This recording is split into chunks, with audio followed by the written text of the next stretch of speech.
through the will of Ouijas that you have gained the sight to view what I have to show to you. A story of bravery and valor, friendship and betrayal, determination and despair, awesome and adventurous. But why did the witch goddess bring you here? What purpose could she have to redirect your energies to me? Perhaps this will be a story of warning to you, or a call to action. Not too long ago in the storied city of Waterdeep, deep beneath the city's surface, was the ruins of the largest wizard's tower, and at the center of it, Hallister Blackcloak. 6 heroes were called forth to finally rid the city of the dark influence of Hallister and investigate the damage he had done to the weave. This is their saga. I bid thee greetings, barbarians and wizards, clerics and warlocks. I am Patrick, known on the beaks of birds and in other crystal balls as Patty Shakes, and I am the game master for this story. This is session 4 of Dungeons & Dragons 5th edition, Waterdeep, Dungeon of the Mad Mage. This is an awesome adventure brought to you by Vorpal Tales. You can find Vorpal Tales on lots of places on the internet. Of course, we are on Twitch right here, right now, and if you like our stuff, please give us a follow or subscribe. Check out Twitter, where we tweet daily at Vorpal Tales. Facebook and Instagram, where you get great pictures of all our cast and GMs outside of the tabletop. A website, vorpaltales.com, where you can get all the latest news about everything we're doing. A Patreon, where if you feel so inclined, you can toss a coin to us in order to make more, better, and Vorpal-tailier content. Finally, a Discord, where you can come hang out with us awesome humans and discuss all kinds of topics, or play video games with us. I would like to thank Wizards of the Coast for making an amazing module for us to live in for a while. Also Roll20 for being our virtual tabletop and platform for our players to roll their dice and see the monsters that look to strike them down. Additionally to N8 Mid for all the fantastic work he does for us as a group at Vorpal Tales. My newest shout out goes to Vin Swept, a wonderful YouTube channel that has amazing music you can set your adventure to. Seriously, go check it out on YouTube. And also, start on November 7th, we will be participating in Extra Life, a charity event for Children's Miracle Network hospitals. We'll be doing a 24-hour stream, and several of us, including more of the Vorpal Tales cast, will be on all day that day. So come check us out then, right here. And now, dear viewers, meet our intrepid adventurers who look to rid the world of the evil ways of Hallister Blackcloak. Please, state your name, where people can find you on the internet, and who you will be playing tonight. I am Dwayne. You guys can find me on the internet at Made of Kimchi. Tonight I will be playing the fat dragonborn bard Densik Rothanel. Dragonborg would be totally something else in a totally different game. That would be, that needs to be, we'll file that away for later use. Right, Dragonborg. By the way, this stream needs to stop and we need to start over, Patty. You're not in costume, and everybody's disappointed. So disappointed. I'm not. I know. Anyway, gonna try to make this game fun. I'm at Space Lord PJs. I'm playing this one, Sprouting Hups, the crazy monk chef. The noodle monk, I believe you mean. Noodle monk. Drunken noodle monk. No, I'm not playing a drunken monk this time. A sober noodle monk. There you go. Hi everybody, I'm Ever. My pronouns are they, them, and you can find me on the internet as Changeling Ever, wherever you look. Ha. And tonight I will be playing Nim, the cleric of Seychelles. Their pronouns are also they, them. Danger Noodles. I am playing Cal, our arcane magic user, who does not know from whence he hails or what he is. And I am Eldritch Echoes, DM of all things creepy. Obviously. Hi, I am Pinky, also known as Tiffy, also known as Izzy, also known as the bringer of cookies and love and friendship. Hi! You can find me on Twitter at Pinky_88. And as stated before, I am playing Izzy, the Eldritch Knight, and I just really want to make sure everyone has cookies. Because, I mean, cookies are amazing. Don't you like cookies? I like cookies. Everyone loves cookies. And I am Devin, You can find me online at Sword of Sullied, and tonight I will be playing the Rogue Shadow, who will be taking everything you possibly let me have, and also your coin purse. Just as an afterthought. Thank you, adventurers. Now, before we forget ourselves and escape for a little while into a realm of magic and fantasy, here in the world today, many people are struggling with very real matters and combating their own monsters. October is a month that brings attention and awareness to a lot of important things, like breast cancer awareness. Guys and girls, please get mammograms starting at the age of 40. Emotional wellness, check in on your friends, family, and yourselves. Domestic violence awareness, over 2 million men and women are abused every year. The very important Black Lives Matter movement is also still going on. This is the most important period in time we are living in, and we ask that you educate yourselves on topics that you may be ignorant to and work with your fellow humans to better the world. Remember, things are only impossible until they are not. Lastly, October is the new November, so make sure you go out and vote, or if you haven't yet, make sure you have a plan to vote. Remember, Election Day is November 3rd, so get out there and do your thing. Now, before you gaze further into this adventure, allow our cleric to remind you of what they have already conquered and overcome. Indeed. On our last adventure, the crawl through the dungeon, if you will, Shadow leads the way as my cat pukes next to me, and our next discovery is a statue of an eye in the area that the Gricksnacks were residing. It looks realistic and is strangely covered in bloody handprints. It isn't associated with any deity, but could be a general symbol of the all-seeing eye, here since the original dungeon. Sprouting Hops, who is not a puking cat, finds a spike pit with the goblin dead on the spikes. Nothing vital is found, only some goblin scribblings and a crossbow and some bolts. We decide to journey on, some of us more reluctantly, through a tiny, hand-carved tunnel, with Izzy leading the way. Enthusiastically, she goes bounding to the end, and we follow, and have a surprise encounter with the Gricks themselves. Giant, venomous cave worms with a painful bite. After a long and arduous battle with the 2 carrion crawlers and 1 alpha Grick, our party escapes with many wounds, but alive. Taking some time to search the cavern, Shadow climbs to the ceiling, kind of like a spider monkey, and finds a mummified minotaur that holds a great axe, with 2 gemstones resting in its eye sockets. Deeper in, we come across some minor Grick tunnels, which the smaller Gricks had evacuated, due to hearing their alpha's death throes. We exit the tunnel and come to the sound of crying. Izzy bravely, with Shadow close behind, discovers the source. A lone person separated from his crew for 10 days, having run out of rations and out of hope. The man, Kellum the Weasel, is found to be telling the truth and admitting he ran off from his people in fear. He confesses he's a thief, and even Xanathar's guild wouldn't have him. In payment for helping him leave, he offers us a book of arcane spells that Cal recognizes as useful, as well as platinum pieces and gold pieces. Thieving from the thief, Cal grabs the arcane book. Shadow tries to talk Kellum out of the bag of platinum and gold, but manages only a platinum, with a promise on his guild that we take the man back to the yawning portal.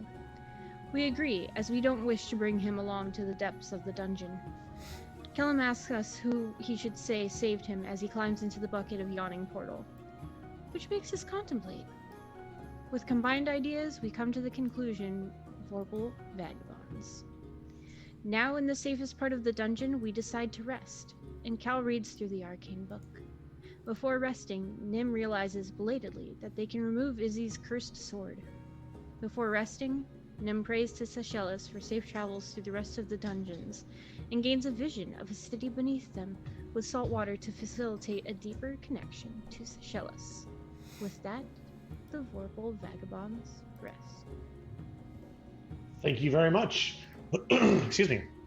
So yes, you have gone around, poked your head and eyes and various appendages into many different holes in this first level of the dungeon, and have ended back here at the beginning. You take a full rest down here, able to kind of hear the laughter and the echoes coming up from the tavern itself down the well. And it makes for, you've been down here for 2 days now, I believe. This is because you took a long rest in here already, so this is your second day down here. It's very comforting to hear the the sounds of civilization and normalcy up above you. But you know that you've just merely scratched the surface of this long, arduous task. So you have the rest of the dungeon before you. You feel like you have discovered quite a bit of the southern half of this dungeon, but there remains to be the northern half, which you have not really even scratched the surface of. So you kind of know that from what you've done so far and what you've seen so far, that this back in the original pillar room you excuse me, you went into, that's kind of where the dungeon splits into halves. So once you make your way back there is when you'll need to kind of make your first decision upon where you will be going.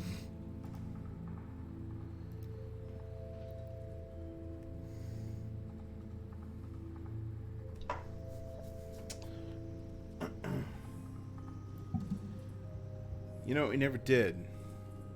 Or we never took care of that dungeon janitor. I mean, didn't we kind of send the, Yeah, they weren't bugbears gonna stab deal it. with it? Yeah, They rely on no. the shadow. They Oh did. yeah, Those ones seemed Izzy. not remember reliable. You remember when I tell you that people are lying right to your face? That was them. Yeah. That was them. I'm kind of Yeah. like not good at telling if people are lying. That's why you have me. I think we should go defeat it. And I also think that since he struck the killing blow last time against the supervillain, Densik should lead the way. Right you are. Okay. Shadow just kind of skulks to the back of the party and is just gonna. Sure. I'm taking And the road. sure. And where's Dunsik's character? I will it. separate myself So- from the group. There we go. So I'll kind of just guide your character because you have cleared out the dungeon up to that point fairly well. So you get back to here, which is the pillar room I was talking about, which has a passage north that you've not gone down, a passage to the west you've not gone down, and the south is where you've gone previously. So you go down to the south, and this is where you find the tunneled entrance that brings you back to the statue that you repaired before. I have And- no idea where you are because you're moving too fast. Left-hand side, go Okay. all the way to the left, and then just scroll down about Okay. 2/3 the way. Like, don't go full zoom, but like 90%, you should be able to see it. Okay, cool. Thank you, whoever moved me. I appreciate it. I got you. I was going to move the rest of you guys here in a second. But yeah, so this is back to the room where the double doors over here to the east is where you, upon opening those doors, is where you notice that the dungeon became very pristinely clean. And Yes. to the west over here is how you went up to see the tiefling skeleton, talk to it, as well as the first Xanathar outpost you came across.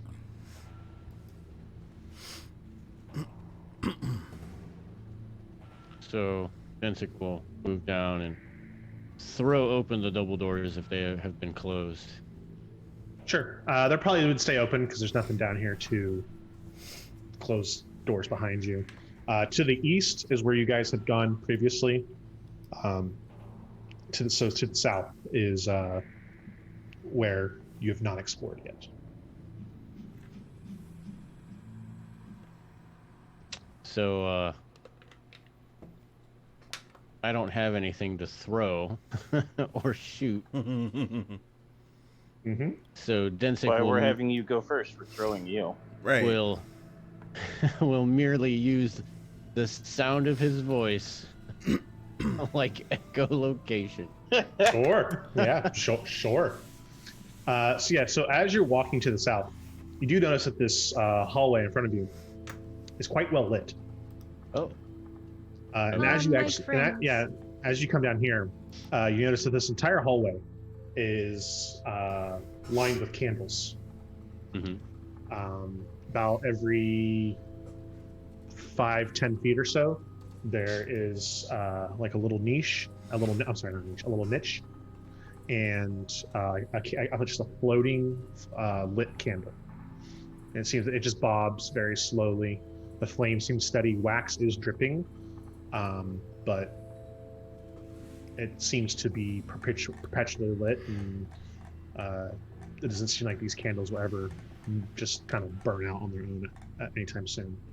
Once again, these corridors are very clean. Mhm. And as you look to the west, you are able to make out a dead body on the ground.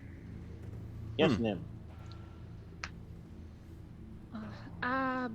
Seeing as how this hallway is quite lit, I think it would behoove me to tell you that I learned of some information about the dungeon that we are going to proceed through.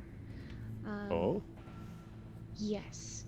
There were recent conflicts in Minzo-Burzan that have left weakened drow houses fearing for their future, and so now drow are coming to Undermountain in droves to carve out sanctuaries for one house or another. Hallister can't really be happy to see them return in force, but who knows? Maybe it was his fault and he orchestrated the upheaval to bring the Dark Elves coming back. No, I wouldn't know why, but I just thought in case we encounter them, I should tell you all. Any chauvinists here? Any of you not respect your mother or your sisters? No, they should be affable fellows then. And ladies. I like drow. They're really pretty. I'm an elf, and you don't really care for my kind, though. We're like the same, just different colors. They're Well, just wait, a me shade of you. How tall are you? Tall?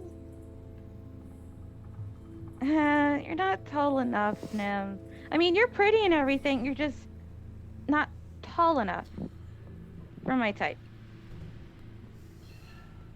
Densik Fair I cast an illusion over Nim. It's like a very sexy looking drow corset with spiderweb motif, spiderweb chainmail bikini, and I'm like, I mean, it's about the same. Yeah, close enough. That's a compliment for Nim. That's good. Horseshoes and alchemist fighter, right? Mm. I mean, no one as pretty as my pretty lady up at the bar. She can have inspiration for that. All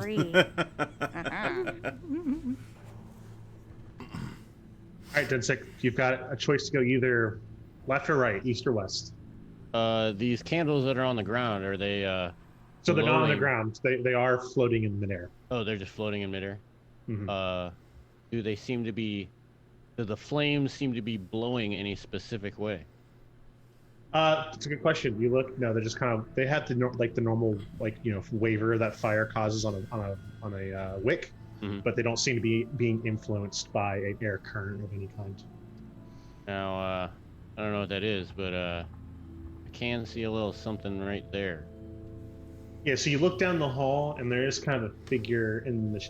You're not able to quite make it out. Your vision kind of fades, but it does look imposing and large down there. Mm. Just because he's seeing him do it, Shadow's gonna sneak down to the end of the hall and take a look, see if he can see anything. The east and west, just what you can see on the map right here. But as Shadow comes up, Those are indeed hallways to choose from, Densik. yes. As Shadow does come up, he thinks that he wants a story, so he will regale him with the story of a drow that he once knew. And he tells you the entire story of Dritz Duerden, except he imposes himself as Regis. And their adventures. Well, he'll start this story. Shadow, it's up to you whether or not you're going to act here before he will lays into 12 books of lore. he will begin this story, and then Shadow will just, as quietly as he can, just back away. Like, he's telling this story and he knows he's not paying attention to Shadow. He's paying attention to his story. So Shadow's just gonna go like, okay. So you're like, so there was this drow, and he was different. He was born under different circumstances, had beautiful purple eye, and as you're launching into it, Shadow just slinks away, and you're like, oh, another time. No, as quietly as I can. If I continue to regale, even if he walks away. I want him to regale no one. And I go this way, towards the... Okay. What way is that? Can I be regaled? To the east. All right, Densik, you start moving down to the east. To just the more candlelit hallways. So once you get here, it's kind of once you turn the corner, the candles are no longer there. It seems like the candles are just lining this hallway that you're in right now. Oh. But this hallway does continue to be very, very clean. No dust, no rat droppings, no blood, nothing. It's just very smooth.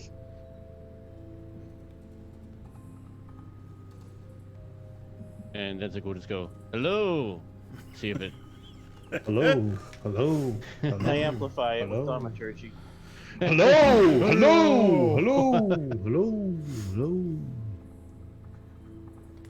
Okay. And I'll move down to the next corner. Okay. I look at Hobbs. Does he think gelatinous cubes are talkative and chatty? To be honest, this one's never actually talked to one, so perhaps, maybe? I tried. It just sort of wobbled. Well, if the walls wobble, then this one will be prepared. And I know I can't see anything, because I don't see anything. Yep. So this hallway is more the same. It's once again no more candles, but just very typical. These are carved, man-made tunnels you're in, but nothing. There's not even like frescoes or anything on the wall. It just seems like a kind of like a connector hallway of some sort. Like it has doesn't seem to serve any outstanding purpose. Then I say I will move up my moving distance to here. Okay. And keep going. You see the turn once more. Turn again. Okay.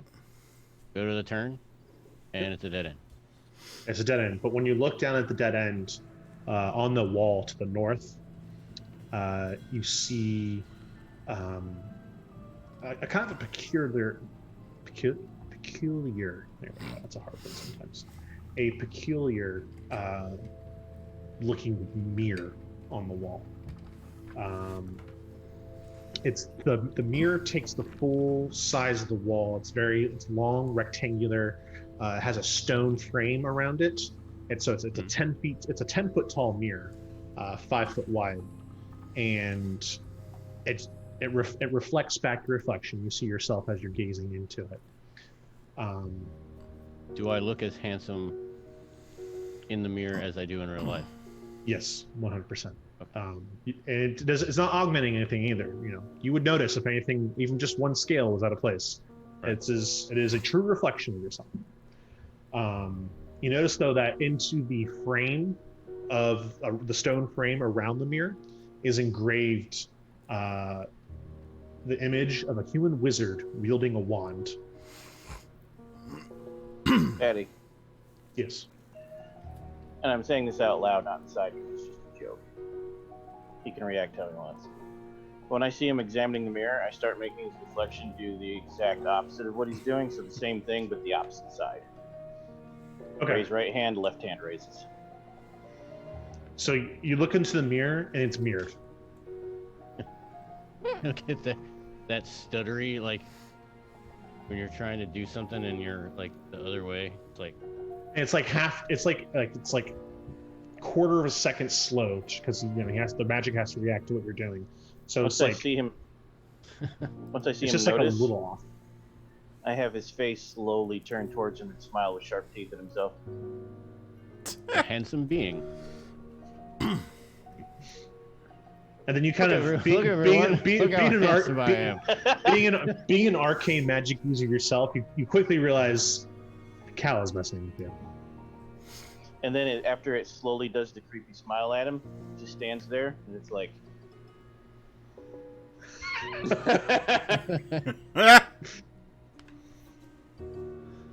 Well, that would be the human or elven gesture for that. The dragonborn one requires the tail to flip around to the front, and for it to wag in an X pattern.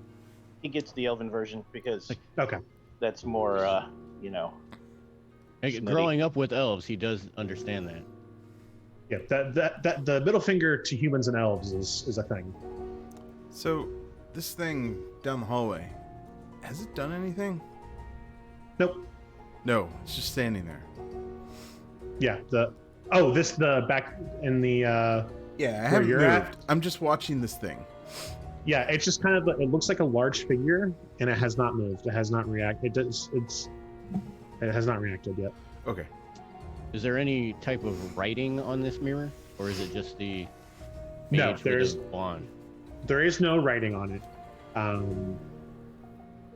and after give me an Arcana check.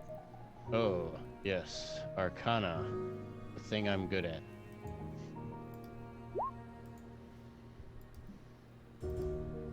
Apparently, I'm not.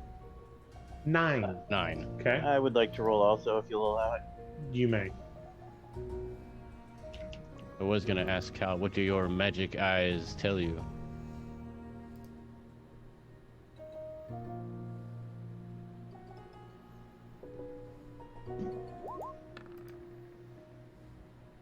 $13. Okay, together you're able to piece that Halister, when he made this dungeon / wizard's tower, obviously he's not going to traverse the whole thing by foot. He would make, back exits, secret passages, ways to quickly get from one level to another. And adventurers over time have found several of these. And this is one of them. Alistair calls them collectively gates, but there are many different kinds. This seems to be one of the mere gates. And they usually require either a riddle or puzzle being solved to activate. And then even once activated, it's not guaranteed that an adventurer might be able to pass through it. But it's kind of one of those things where you can just keep in the back of your mind and know that it exists and be on the lookout for them. If you are lucky and survive and have the survivability to make it further into the dungeon, to know that you have quick ways out.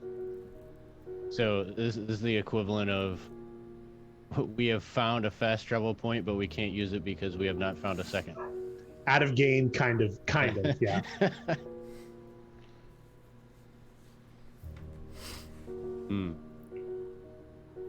All right, let's get stupid. I'm gonna go. So you said a riddle, right? Yeah, there's usually some type of puzzle or riddle or something that needs to be done to activate the gate. And there's nothing written on, so there's nothing No. written on there. No, Is it attached to the wall or is it hanging? It is attached to the wall. It's almost like it's part Okay. of the wall. I'm gonna say, like, is there anything behind it? No, there's not. A wand. Does anyone have a wand? I have a stick. Awesome. Back the way we came. All right. So just for free, I'll kind of just move you guys to here. And you meet back up with Sprouting Hops, who you're close enough now, Hops, to see that dead body on the ground is a goblin body, and you're like, goblins just kind of in general look kind of similar. Right. Just one of those things where if you don't spend a lot of time around goblins, you're not going to notice the small differences that make them different. Right. But you could have swore this is one of the goblins from the Gricksnack outpost. Oh. Wasn't one of their names like Terry? That was one of the hobgoblins. That was one of the bug. bugbear. yeah. The bugbear. Hey, it looks like those ones at least tried. Should we find them, we should thank them. What is this thing over here? What killed it? That thing, maybe, don't know. It hasn't moved since as long as. If you want to determine what killed it, give me a medicine check. I asked Nim, what killed it? Oh, let's see here. Well, this is interesting, and Yes. Move I'm- closer and touch the body. move closer, not touching the body. Poke it with a stick. Here, you can use my stick. Player is opening the page. 3 levels later, we finally listen to Izzy, who shows us the stick, and it is a wand. That would be absolutely hilarious. There you go. And as you guys kind of gather around this dead body, 20, nice. As you guys kind of gather around this body, Cal, you recognize the shape in the distance. It's the same shape, the same construct that paid you a visit on watch. I walk right up to it. Oh, hello, fellow wizard. As you walk up to it, it once again moves its hands in a clear somatic casting of the shatter spell. And it just Sit kind of there like and try to teach flourishes. prestidigitation. And once it sees nothing happens, it kind of slumps. I try to teach the poor thing prestidigitation while they examine the goblin. Okay. No. Finger goes. I just watch because it's more entertaining than them checking out the body. Give me a persuasion check. Nim, as you look over the body, you see that it looks like there was just a sudden blunt force trauma to the back of the head. Oh, it looks like this goblin was bashed. And it looks like there's no defensive wounds, and the way it's kind of slumped, it looks like it was, taken unawares. So It was likely ambushed. Hops looks at the goblin, looks at the walking not mage, looks at the goblin, looks at the walking not mage. Yeah. Cal. Can I you're work trying- with him to try and teach this thing? Like, he's Well, apparently fumbling, so... that persuasion check was not to see if he successfully teaches it. That persuasion check was to see if you can successfully if it'll allow you to come close. And as you start to approach it, it just raises one of its fists and is like doing that thing where it's like gonna like steam powered hammer punch you. Like you can see it's like and just waiting for you to approach. I mean, that might have killed this goblin. Rocket fist. Very I look at it. pleasant. I look at the rest of the group. I look at it. I look at the rest of the group. I look at it. I look at the rest of the group. See you on the other side. And I missed a step behind it. Okay. I try to step in, like, comforting to it like he was trying to do. And if that fails, I'm just going to bypass it by All right, give me a persuasion check. sneaky.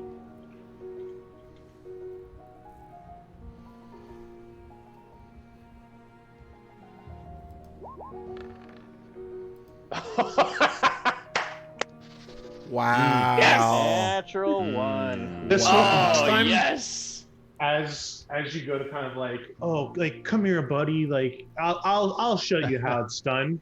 Like, it's been doing the rocket fist with its right hand. But as soon as you get within 10 feet of it, it just slugs out with its left hand, like catching you unawares. You were too focused on the right hand to see what he was doing with his left hand. Oh, yeah, I can totally see that. Does a 16 hit you? A 16 does not. Okay, so he slugs out with his left hand, and it's one of those things where, like, it goes across your leather armor, and there's a brief, like, you lose a little bit of the air in your chest, you're feeling, but no damage, you're fine, and you're able to kind of slip past it. As you're within range of it, it, like, goes for another punch, but then just as fast as you get in close contact with it, you're away, and it just watches you go. And then once again tries to, like, cast Firebolt, and nothing happens. So while I'm bypassing it, I just want to be like, fuck you two, and just poke it. You touch it. It's cold. It feels like metal. And when I get to Cal, I'm just like, yeah, you're right. Fuck that thing. Does it have any like discernible markings or anything on it that like? Great question, you. Yes, it does. Okay. On it, there is on the head, Uh-huh. there is a carving that looks like an open book with 2 lightning bolts coming out of it diagonally left and right, and then down the center, like a swirling wind. Interesting. Kind of sketch it real quick on a piece of scratch paper or whatever, and then stow it in my pack. I'm just gonna climb up to the ceiling and climb over it. Okay, no problem. And then you don't even have to, like, it's one of these things where, yes, it's, you know, quite large in this corridor, but if you do not want to try to get into contact with it, you don't have to. Okay. Especially as a monk. Denzik will communicate with it. Oh, Excellent. Persuasion check. Baby Jesus. Denzik will say, "Good sir, we have seen your lovely actions here upon the floor, and I think You're that saying... we..." Oh, go ahead, sorry. Yes, oh yes, he is saying all of this. As you're saying this, like, kind of walking up to him, like, "Good sir," it's like totally ignoring you and is focusing on sprouting hops that had kind of like flipped by it. And once it see it land with the other 3, it tries to cast fireball directly in the center of you guys, but nothing happens. Sprouting Hops pantomimes being dead and on fire. Like, you like pantomime being on fire and then fall over like on the ground dead, and there's a brief moment, and then it kind of just goes.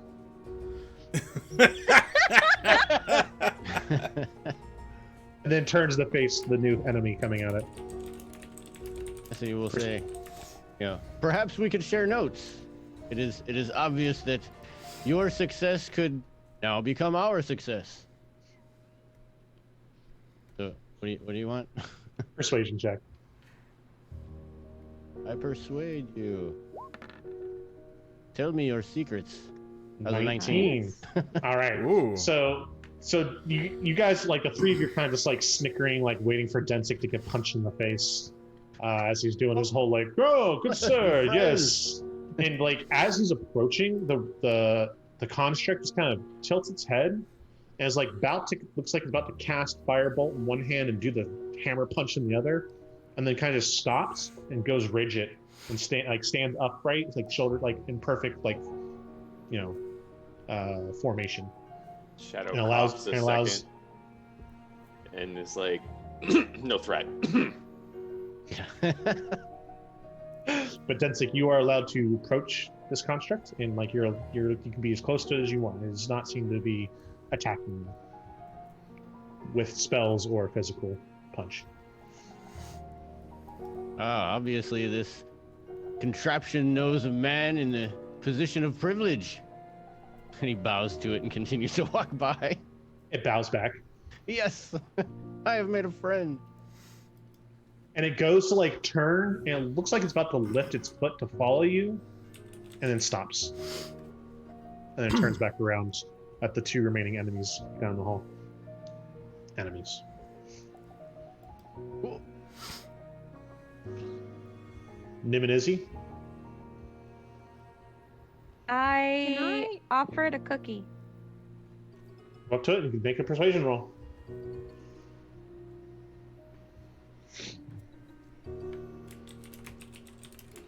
I'm looking at Denzik like he's the dumbest person that ever dumbed, and I'm just looking at him. Not 20, 24. So Izzy walks up and is like, "You can has cookie?" And you guys are all like, kind of elbowing each other, like, "Oh, here we go." And she just walks up, and the construct bends over perfectly at the waist, extends out its large hand that's like as big as Izzy. It's waiting for you to put the cookie in its hand. She puts the biggest chocolate chip chunk and butterscotch cookie in his hand. As soon as it hits his hand, it immediately just goes. Face palms it. And then it goes back down. And then it stands upright again and appears to be friendly to you. Yum. Still looking at Denzik like he's dumb, and I'm like, you gonna command it? Come on, man, this thing could defend us. I showed There's like symbols. smears of chocolate all over its like face area Immune now. to chocolate. See, it's a reliable defender. I show the symbol to Cal and just like, does this one recognize the symbol? Do I? History check. History check. Nim. Last one on the wrong side of this thing. 17. Can I roll insight to see the best way for it to let me pass? You can give me a perception check to put together everything that's happening with your friends and their attempts and to see what's going on here. 17. That particular sigil does not look familiar. You do recognize it as that is a mage's personal sigil that they would have created themselves. Usually, mages are only pompous enough to create their own sigils when they've come into at least a modicum of power. And you are also to kind of put things together and realize that this thing is a shield guardian, and they are usually they are constructs that are created by usually people that are not physically strong, but maybe spell-wise strong to help defend them. It appears something's gone off with this one where it's doing its own thing and is acting free of its amulet that controls it, which is very weird. You've never heard of that happening before. 24. I relay all that to Hops, especially the part about how it requires a truly pompous wizard to make their own sigil while I casually covered one on my lapel pin. Wizards, not- so pompous. It's not Hallister's, though, right? No, That's it not is not. Hallister's No. symbol, no. Okay. Yeah, that We've is seen not that Hallister's. somewhere else. Yes. And the legend of Hallister Blackcloak is such that you would know if it was his symbol. Yeah, no, just making sure that there's no reason to just blow it up for no reason. No. The 24, Nim, you're able to put together that it's definitely looking for someone, and each person, it automatically, basically it seems like it's in defense mode. It's automatically attacking people that come within its range with its spells, but it doesn't seem to quite realize yet that it cannot cast spells. It must think that there's something wrong, and that as people get closer to it, they are looking them up and down to see if maybe it's looking for. You can tell it's looking for someone in particular, and that Izzy and Densik both were able to pass by because either they came off as no threat, or they maybe resembled the person they're looking for. Izzy, Yeah. offer it another cookie. And she just kind of like walks up to the tin person and very gently kind of like taps him. Would you like another cookie? Bends perfectly over at the waist, and is like its head is like a foot away from you, but directly above you. She takes like another big cookie and tries to fit it like in the little slot near its mouth hole. Immediately moves out its hand again.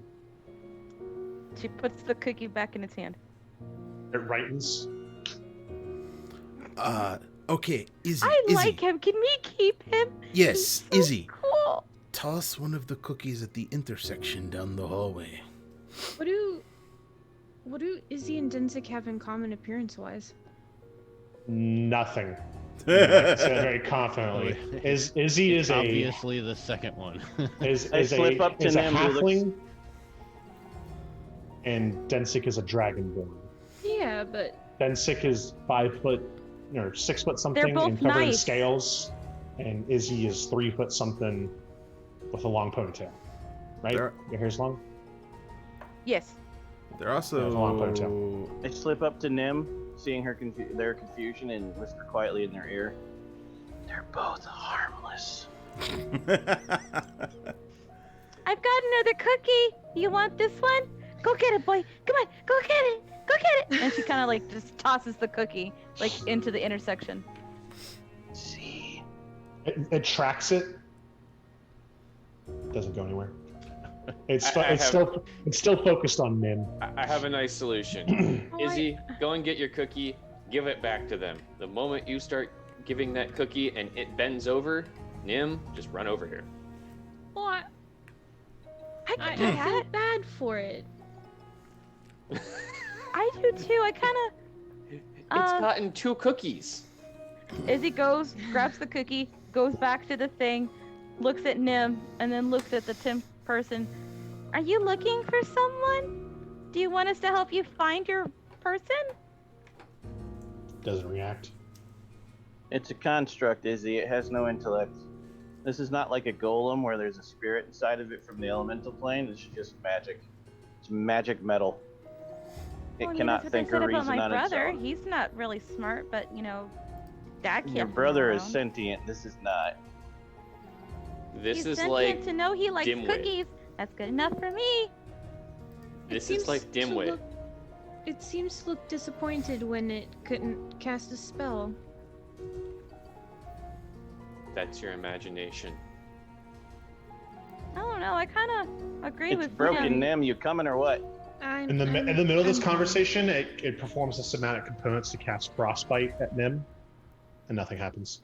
Nim just puts their hands up and shows like that they're not holding a weapon. And as you kind of you come very peacefully, not doing anything, and it revs up its hand, and then just kind of lets you go by. And then it turns to see all of you over there. It turns back, and then it continues down the hall. Damn it. Oh. That was just strange to me. Wanted to use it to maybe clear the hallways. I kind of don't want to leave him behind, though. Yeah, You're Ten not. sick on He's the been back. here the whole Construct. time. He came and watched us last time we slept. He knows what he's doing. I pat Densick on the back and say, "You were taking lead, right?" Yes, here's a door. There's a door to the north and hallway to the south. I don't even look at the hallway. I go to the door. I step right into the hallway. Sure. No, you're fine. You look at the door. Takes Door 10 is- steps back. Yup. The door is not locked, not trapped. It's very clear that this is just a normal ass door. An ass door, huh? Yes, an ass door. I open the ass door. You open the ass door, and it's a dead end. No. It's this very clearly looks like a closet. There's some shelves lining the walls. There's nothing here. It's completely bare and empty. At one point, served as a closet. Okay. That's not exciting. All right, Hey, I'm man. gonna Not everything has a spooky woo behind it. walk to the south and look around this corner. It just continues going east. All right, maybe this will wrap back around. Going east All right, you go east. to the next corner. Mm-hmm. Nothing. Nothing. Just more hallway, and you do remember that parts of this are part of an old Dwarven kingdom. There are going to be passages in parts of Drow kingdoms. There's going to be towers that House were built. So these hallways were originally part of other buildings, which is why there's an empty closet or dining halls and things like that. Is because these were originally either older civilizations or things like that had practical uses for these things. These hallways connected to larger maybe a bedroom or something like that. You're going to find some interesting rooms in hallways that are empty or rooms that are barren because they did at one point serve a practical purpose. All right, I will head down to the next corner. Once again, just kind of more plain hallway. Cal, would you choose left or right? I'd go south back at the intersection. What about this way? You realize Cal's talking in your head because he didn't follow you. Oh. Yeah, you look back, you see Shadow about 20 feet away from you, but you don't see any of your other friends with you. Oh. Makes me sad. Nobody's following. Yeah, you're like, ho hum, I'm leading the way. Everyone trusts me as a leader. Ho hum. And you turn around, it's just Shadow. And you're like, oh. It's really that Shadow is the scout. He's just using you as a scout for the scout since you were so gung-ho about taking the lead. So everyone else is normal distance behind me, waiting for me to be like, yeah, he's not hurt yet. All right, I'll go over here. Okay. Player knowledge, this player's switching back and forth between Oh. documenting the game. I see something. I don't know Yeah, what it is. you look down the hall and you can see some loose rocks and rubble. I'll go about halfway down, and it's And that's you see dead end. that it dead ends, and there was clearly a cave in here at some point. Back the way we came. Okay. I'm almost gonna guess that that's the same thing because I see another dot. Yep. And once again, it seems like whatever this original structure was has been caved in and lost to the dungeon itself. All right, then we will backtrack to the last corner. What did you find That down is- there? The riches of the world? I found a cup. Rebel. Is it a goat cup? No. No. I mean, it wasn't a bad cup. Can coffee be Lead on, consumed fearless from leader. it? All right, I will go down to the next corner and peek around. Excellent. Oh, I'm okay. sorry. I'm so glad you did that. So, running this thing, I can see. I've been waiting for this moment for 3 fucking weeks. No. Uh, Out of character, I literally just side messaged Sean. How is it no matter who leads, they go everywhere but where it is? See, here's the thing though. I gladly let him take charge for this part. And I specifically have been letting him do his leading his way because he is now my crossbow bolt. It's about to be. So what do I see? well, Nothing. you turn the corner, and Well, it then I looks turn just around like... and go the other way. No. Hold on. If I don't see anything, I'll die. No. You turn the corner, and you see nothing. It's just more dungeon, and there's a wall at the end, and it's like, oh, another dead end, huh? And then you notice that like a piece of rubble seems to just be floating in midair. It's magic. You should touch it. And then you see a Wow. rat. Then you see a rat skeleton also just kind of floating in midair. And kind of cock your head, and you're like, huh, that's weird. Oh, more Hallister. And then that's when you feel and you see the shimmer of this giant cube-like structure. Cube-like structure. And you're like, what the? And then that's when it hits you that the thing your friends were trying to warn you about and you knew was down here, it's gonna reach out and touch you. I found it. Face. Does a 23 hit you?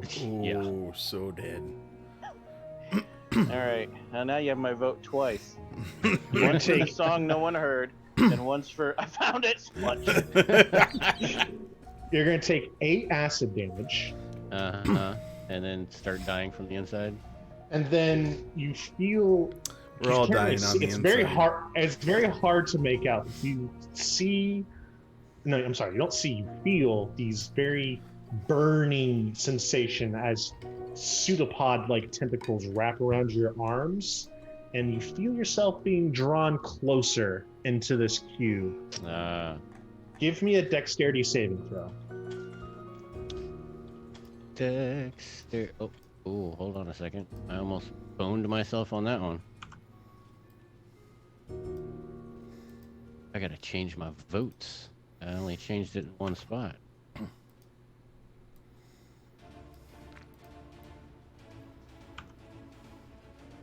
Aha.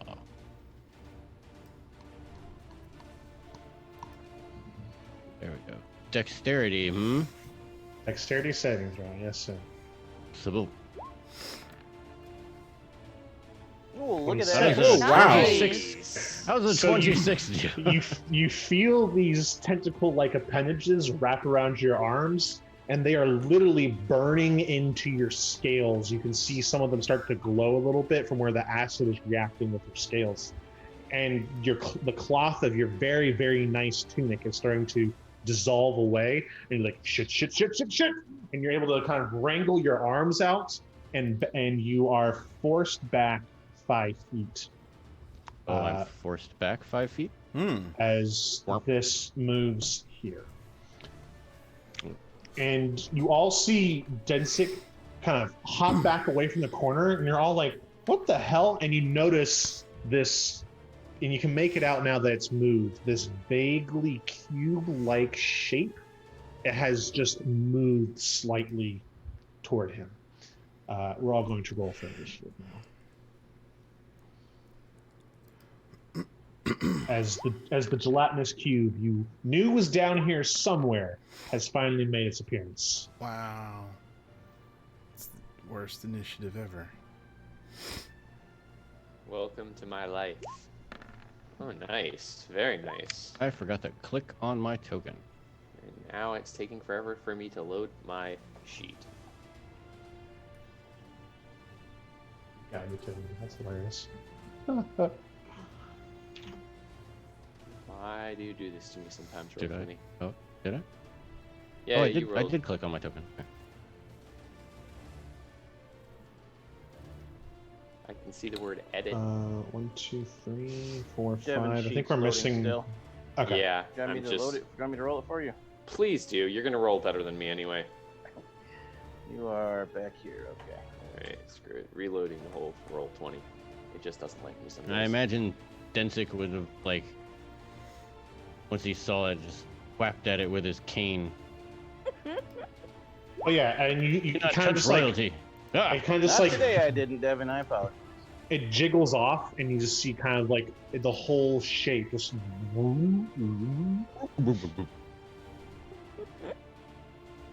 Okay. So that's Don't think that arranged them right, Patty. there we go. Now I got it. There we go. Hey, there we go. All right, Cal, you're first. Hey, Hey. Tyler, you Hey, said Densick. you didn't give me a good roll. I'm second on the list. Oh, hey, look at that. You are. Wow, that is Yeah, a everyone lot of rolled really- tens. Everyone rolled really That's a poorly. whole lot of tens. Hey, Densick. He is. You found it. I did. Bask in my glory. Oh, bask in Wow. his glory. A 26 definitely hits. For 1 damage. That's the bonus damage from my vote. How many rays do you get, Patty, at level 5? You should get two. You sh- 2. I believe 2. Yeah. Yes. Eldritch Blast. Pew, pew, pew. What? Yeah, I think it's No. two at 5, and then 3 at 11.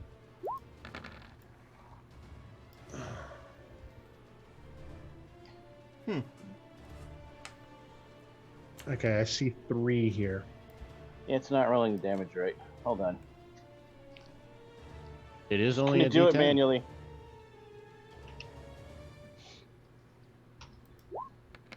There you go. That's what it is. Okay, so 10 damage total. Yes. This is a cantrip. Yeah, upgrades the damage. Fantastic. Wait. You Yeah, don't get because your, Eldritch Blast gives you more beams, not more damage. We're good. 10 total. Done. Okay. You don't get your, or do you have agonizing blast? No, I'm an illusionist. So you don't get your, Charisma. you No. don't get your charisma modifier. Yeah, No, that's not what I was adding. My charisma is much higher than that, or lower than that. I was adding my vote bonus. Ah, your voties. Anything else, Cal? That's a negative, except chuckling at Densick. Shadow. Shadow is going to look at that giant thing and say, "Crossbow bolt," and run away. All right, give me a crossbow bolt.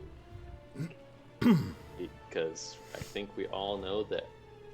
Other than that, it's close range attack, and does a 16 hit it It does.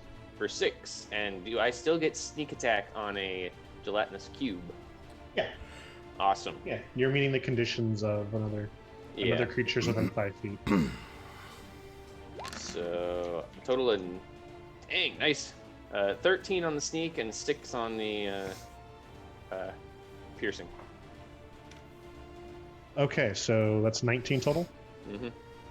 Okay, so you shoot your hand crossbow, and the bolt just goes whoop, and like travels about halfway through the cube and just stops. You're like, and the cube doesn't seem to. You're like, that would have been a great shot if there was any weak points on Gelatinous. And I go all the way back here so that I can still see it, but I'm far enough away. Because All right. fuck that noise. Okay. Densic. Hmm. An invisible cube just tried to burn you to death and then eat you.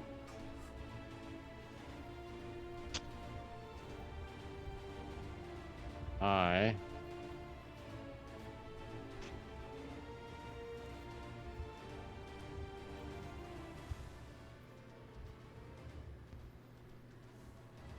I'm gonna be dumb.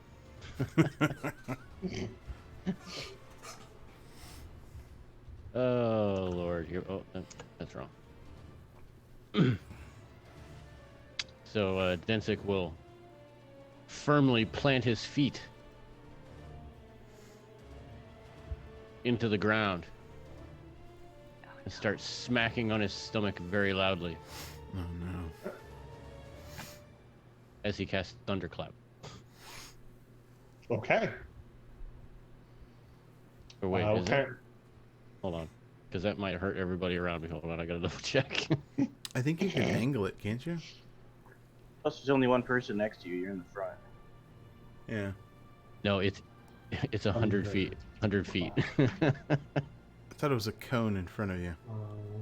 Oh, it's a 5-foot range, but anyone who can hear it within 100 feet has to make a save. Ooh, that sucks. No, okay.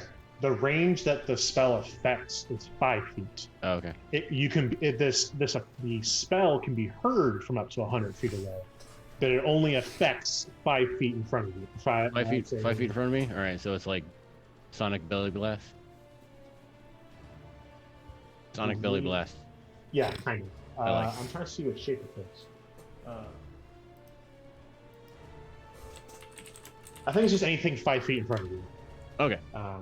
So it requires a Constitution saving throw on the cube's part. Yes. And it is 16. It saves at 17. Oh no! I am sad. Sorry, that's an all or nothing spell, so he takes no damage. As you smack your belly once, and the air actually vibrates around you as it goes out, and the cube itself just kind of vibrates at the same rhythm, and then once the effect washes over it, it just kind of stops vibrating. It seems unfazed. That's okay. Anything else, Densic? Yeah, I'm gonna run away. Brave Sir Robin ran away. Cal would like to make a joke, but he understands your pain. Those precious spell slots that 15. do nothing. There, yeah. I'll run all the way back to this corner. I know he's gonna get an attack of opportunity, but if he does, I'll cutting words take it. as I'm running away. It's going to take the attack opportunity. You can't catch me. Question. 13 to hit you? A I 13 have a does not question hit me. though, Yes, really question. quick, because it's kind of related. Sorry to interrupt. If a person is running away, but they are still technically within 5 feet of my character, would I technically be able to use protection style to affect Yes, that reaction? As his reaction, yes, because it would be happening at the same time. They wouldn't be Okay. running away technically yet because the attack opportunity happens before they're away, and so they're still within 5 feet of you. Therefore, you can use your reaction to that reaction to use that ability. Not necessary in this instance, as it did not hit Densic, but Yes, that's for specifically future why I reference, wanted to yes. ask before you if anything happened, to see if I could affect, like, if anything changed. So sorry for interrupting. Just wanted a clarification of that particular ability, since it was All in good. that instance. Yes, reactions can be triggered on other reactions. Cool. Okay. Dudsik, you attacked and you ran away bravely. Anything else? I just go, ha-ha! Excellent. Nim. Oh god. Sorry, I had to laugh at that. I am going to use Word of Radiance. Okay. Or attempt to, anyway. Sure. That is a Constitution saving throw for the cube. That doesn't look great. 9. So it'll take 7 radiant damage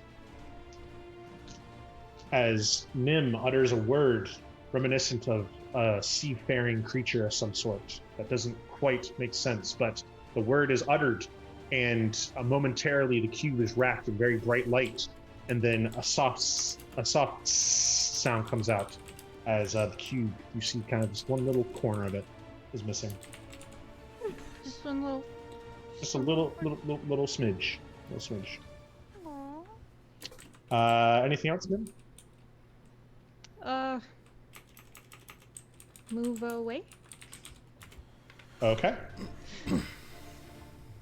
Brave Sir Robin ran away.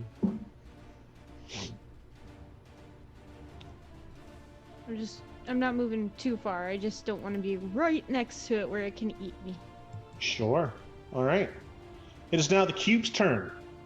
Cube will move 5, 10, up, 15, up. Those 3 characters right there all need to give me dexterity saving throws. Oh no. Oh So in order, you can go first, Izzy. Oh, sorry. I slapped it in If you there want to go first, Izzy can go second.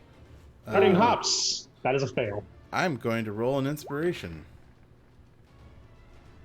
no! Oh my god, how did I do that? Izzy, that's a success. I have a 0 in dexterity. How did I do that? Are you mother puss bucket? Oh. Oh no! Is there anything else you'd like to add to that, Spreading Hops? A lot more curse words? Sure. Okay. And then who's the Fair. third character in there? Me. Cal.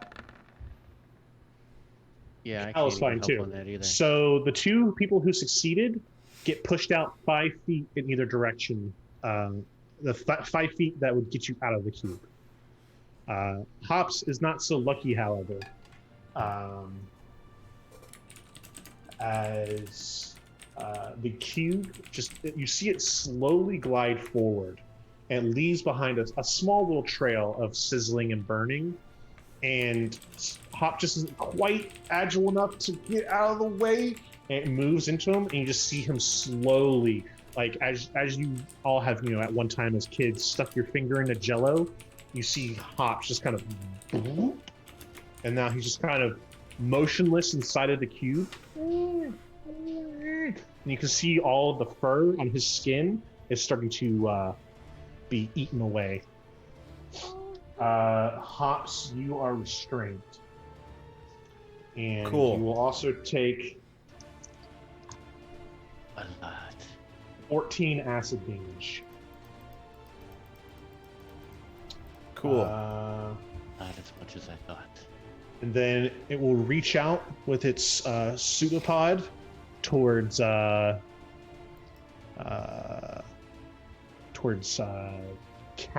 one of the ones who it didn't quite successfully engulf. Does a 13 hit you? Nope. Okay. Izzy, your turn. You see your friend Sprouting Hops is completely inside of this giant cube, and he is not having a good time. No. At first you thought it'd be fun, like, oh, maybe he'll just eat his way out. And then you're like, as soon as it kind of brushed next to you and you smelled the acrid smell of acid, you're like, oh, that's a cube of acid. Oh, okay, no, he's having a very bad time, That is extremely bad time. Oh, jeez.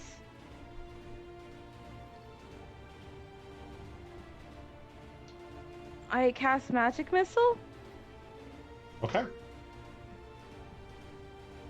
Cast magic missile. All right, it's gonna do one at a time. 1, 2, and 3. Wow. Not bad. So 6, 7, and a 7. Damn. 20. Okay. The 3 darts get launched from the tip of Izzy's sword, and they just all 3 bounce deep into the creature and leave big kind of dents in it. They're specifically very circular shapes, and if you pay attention, you swear they actually look almost like cookie discs. Nice. Anything else, Izzy? Yes, I also use cookie cutter one-handed because I've got my shield on the other to slice at it. So your action was to cast the spell Magic Missile, so you wouldn't be able to also attack. Even though you have the ability Second Attack, that only applies to when you take the attack action. Your action this turn was to your action this turn was to take to cast a spell, which would be your action. So you still have your bonus action and your movement Okay. left. Well, I'm not gonna use Accent Surge because it's not like that desperate of a situation. If Yeah, that it's makes just- sense. It's just a cat inside of a Jello cube. I mean, it just kind of reminds Izzy of that one time where they, like, her and Shadow stole all the gelatin from all the neighbors and threw it in the pond, like in the, like, 3, farms down, and tried to make Jello, but they ended up killing all the fish inside the pond instead. It was a sad day. Damn. Izzy cried a lot. Movement or bonus action? No, that's all I have. Alrighty, Hops. Gonna try Start to your turn. get out of this thing. Swim through it. Take 19 acid damage. at the start of your What? turn. Yes.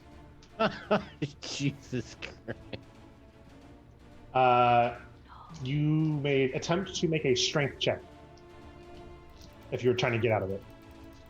Which I assume you're trying to get out of it. Yeah. So you feel just all this, and you thought what was like kind of a gelatin jelly-like substance is really just, while you're in it, it feels more liquid-like than you thought it would. And it's just, you feel it seeping in, and just kind of you feel your skin peeling away. You feel maybe even bone is starting to get exposed here.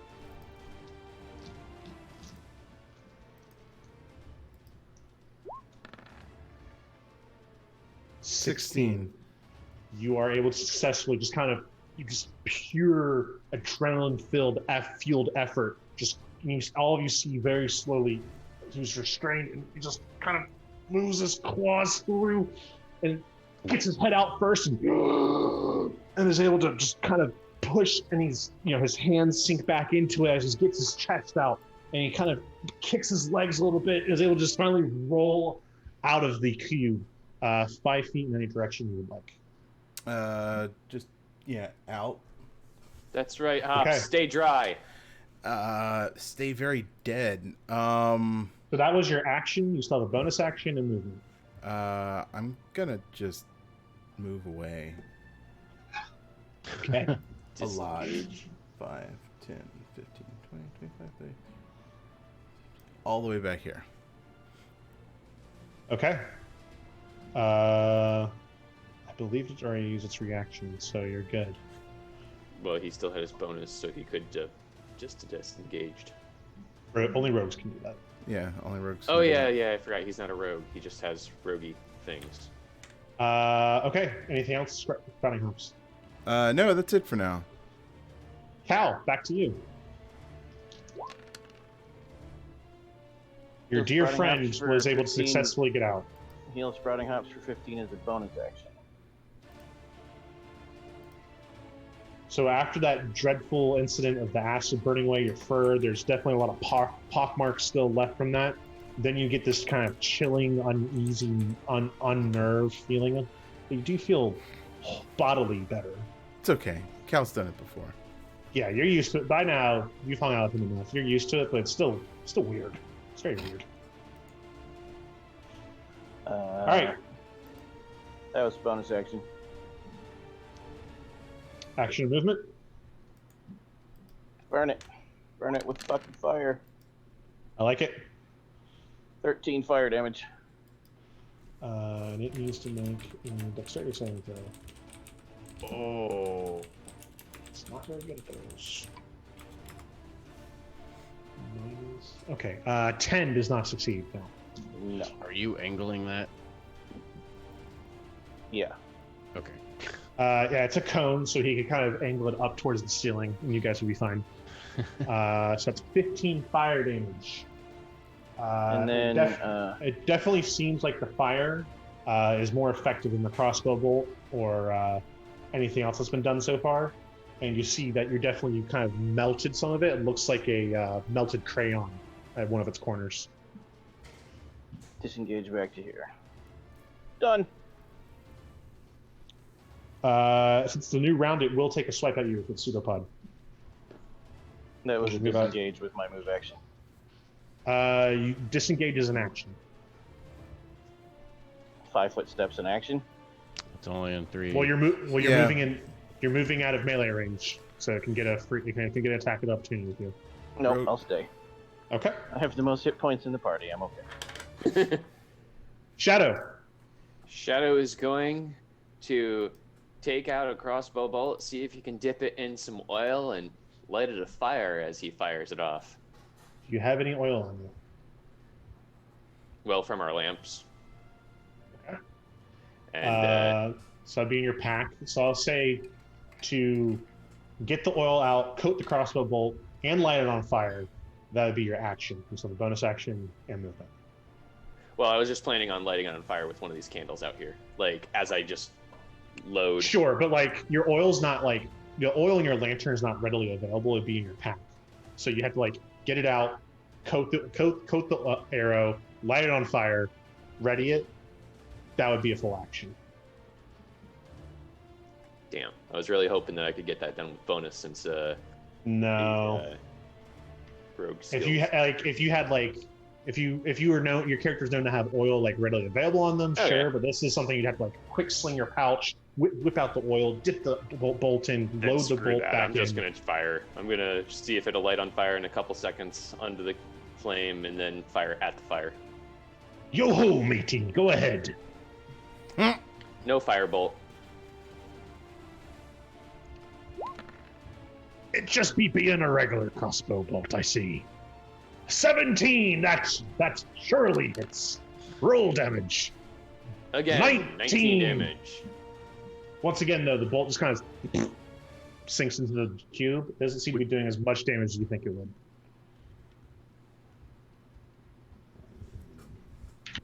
But you can see that from the continued assault from all your friends, the fire, the magic missile, the crossbow bolts, all of that kind of coming together, the radiant energy coming from them, the cube is starting to kind of quiver in places, and it looks like it's having difficulty holding its mass together. Anything else, Shadow? Oh no, that was it. All right, Densick. All right, I have a question. I might have an answer.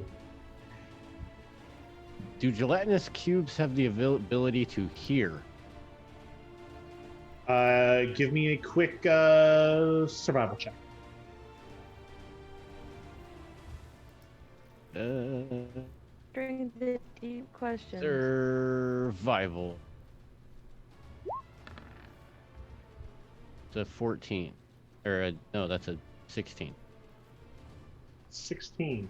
Kind of look at the cube, realizes that it's probably just a singular driven entity with one purpose. Doesn't have any appendages, doesn't have any organs, doesn't have anything like that. Probably wouldn't be affected by things that require hearing. Okay. All right, so I'm pretty useless. No. My cutting words won't work. Vicious mockery won't work. Dissonant whispers won't work. You could encourage one of the players that are hurting it, like, inspiration or something. I don't. Yeah, know. but instead, what I'm gonna do is I'm gonna turn around. You could This is inspire dancing. a Spard. Yeah, but not. Yeah. Yeah. It's But fine I'm with not. character. No, I'm actually gonna use my bonus action to turn around to Sprouting Hobbs and go, "The sweetness of victory shall be like divine honey. Didn't you already taste it?" And I'll give you some heals. That is. You feel really good. Those words, they just kind of cut to your soul, and you're like, you know what? This is fine. Everything is fine. Everything is Everything's fine. okay. Everything is I'll heal awesome. It is. Cast You're that way at back second. there. Okay. For some 8, 9, 11. Oh, cool. Alrighty. That was your bonus action. Anything to do with your movement or action, Dunsik?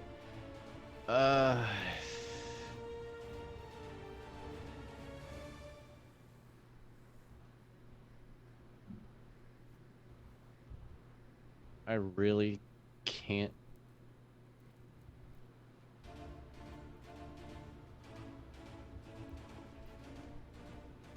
He's just really not going to inspire anyone. No. Okay. Well, I just Oh. used my bonus action, so I can't. Yes, but you can use it as a regular action. No, I can't. It's only a No. bonus action. So it was either heal or bardic inspiration. This But one you can move as appreciates a the regular heals. action. Why couldn't you do in a bonus action as a regular action? Yeah. It's not a reaction. That would be left up to Mr. DM. Things that are bonus actions are bonus actions. Can't do a bonus action as an action. So you can't do the healing word inspiration as your action. Fine. Since I can't inspire you with my words, I'll inspire you with my abilities. And I'm I like going to it. move back in. Boy. And then I will, you know what? I'm going to run in and I'm going to slide on my knees to the Ooh. spot so that I'm like lower than the cube. And then I'm going to point my head up towards the ceiling and use my breath weapon. Okay. I like it. So very, very Rockstar-esque slide in, breath weapon. It's a very low Constitution. DC, but Constitution save for the cube. Did not roll well. 14. it saves. Oh, So it okay. only takes half. So it takes 6 cold damage. 6 cold damage. Okay. You do see that it does seem to have some effect on it, though. And the part of the cube that gets hit with your breath weapon crystallizes, solidifies even more, and actually kind of breaks off and falls to the ground. I just go, minty fresh. Very And nice. this cube is looking a little damaged. Nim.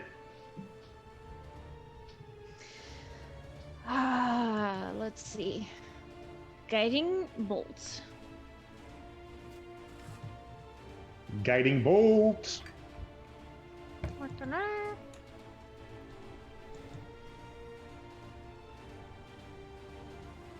There's a lot of dice.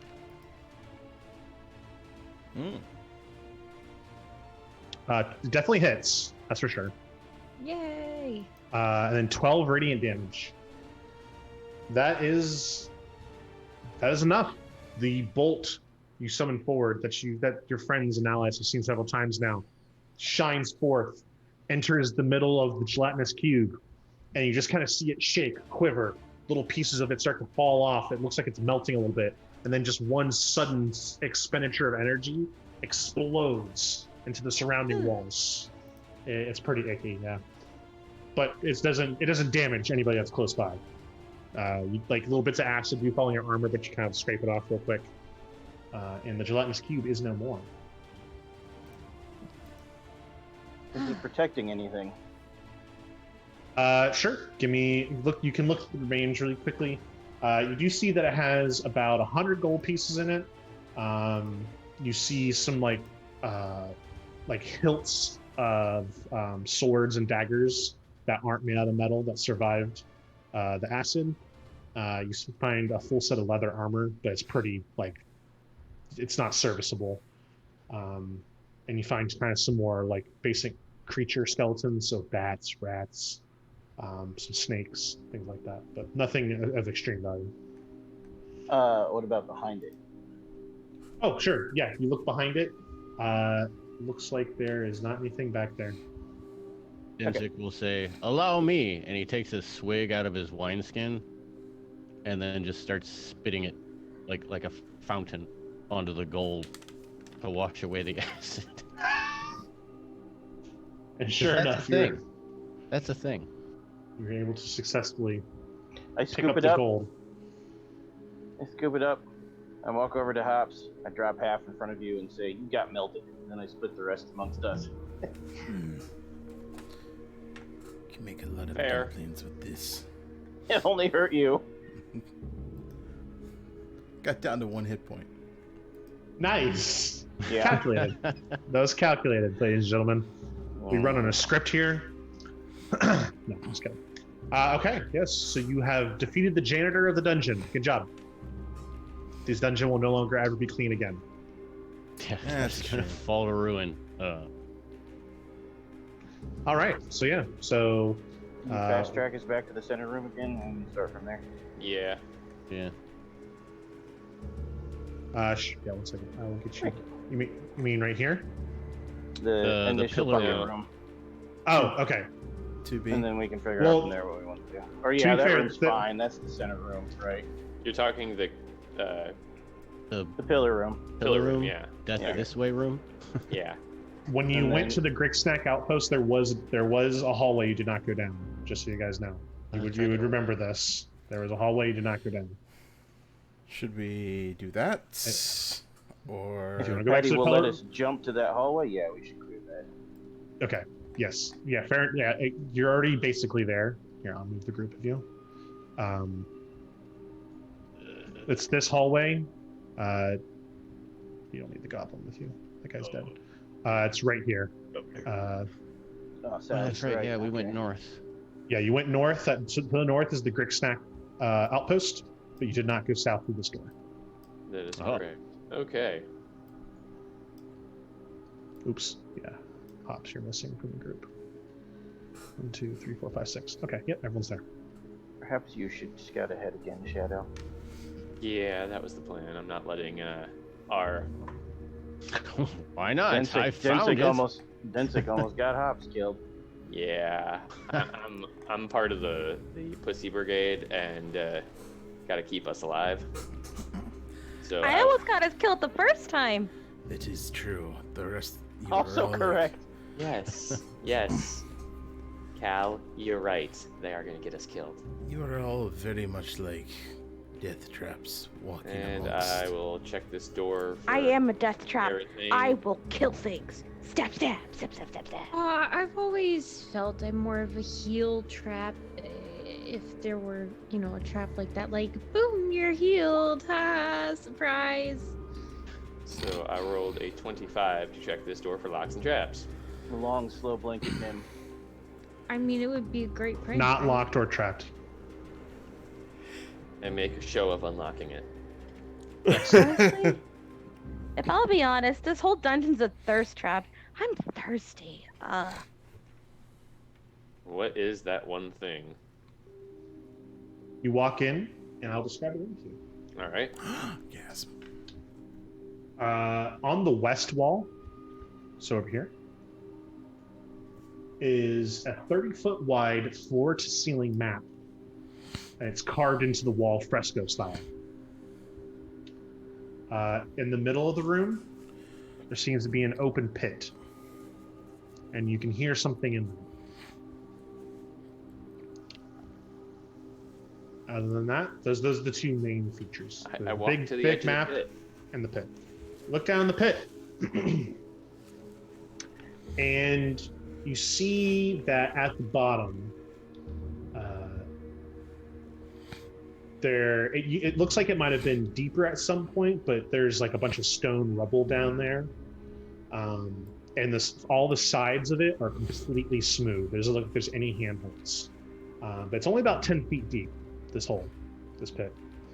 And you see kind of this almost translucent looking character is just pacing in there, and just kind of muttering to themselves. And you see that their arm is kind of like at the shoulder. You see it's completely like twisted the wrong way. And it's got there's like a bone sticking out of its leg, but it's walking normally. It doesn't seem to be affected by it. And as you peer down, it kind of stops pacing, looks up at you, and meets eyes. Intelligent?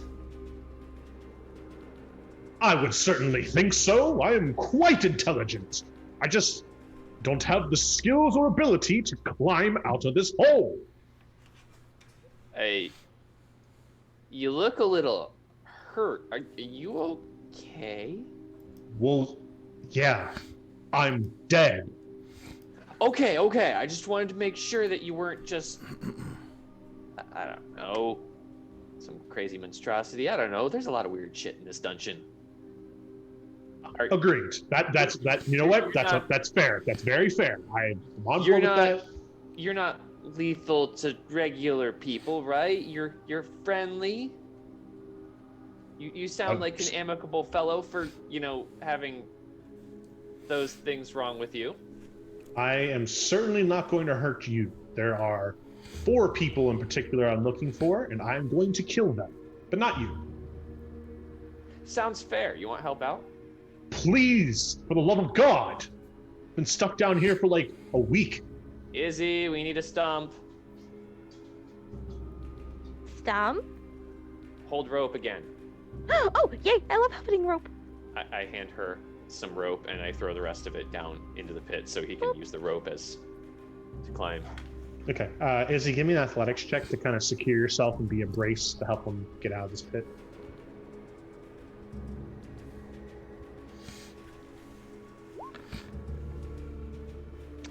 Ooh. 28 with the nat 20. See, Izzy is well versed at this because I do it frequently. So Izzy just kind of ties the rope around her waist, and she's like, is this guy coming out? Like, what's going on here? Like, blah, blah, blah. And as she's talking, like, she doesn't even brace herself, really. The guy climbs out of the pit, dusts himself off, bones still sticking out of his leg and his arm still, like, the wrong way. But, like, oh, thank goodness. Whoa. All right, now I'm out of that pit.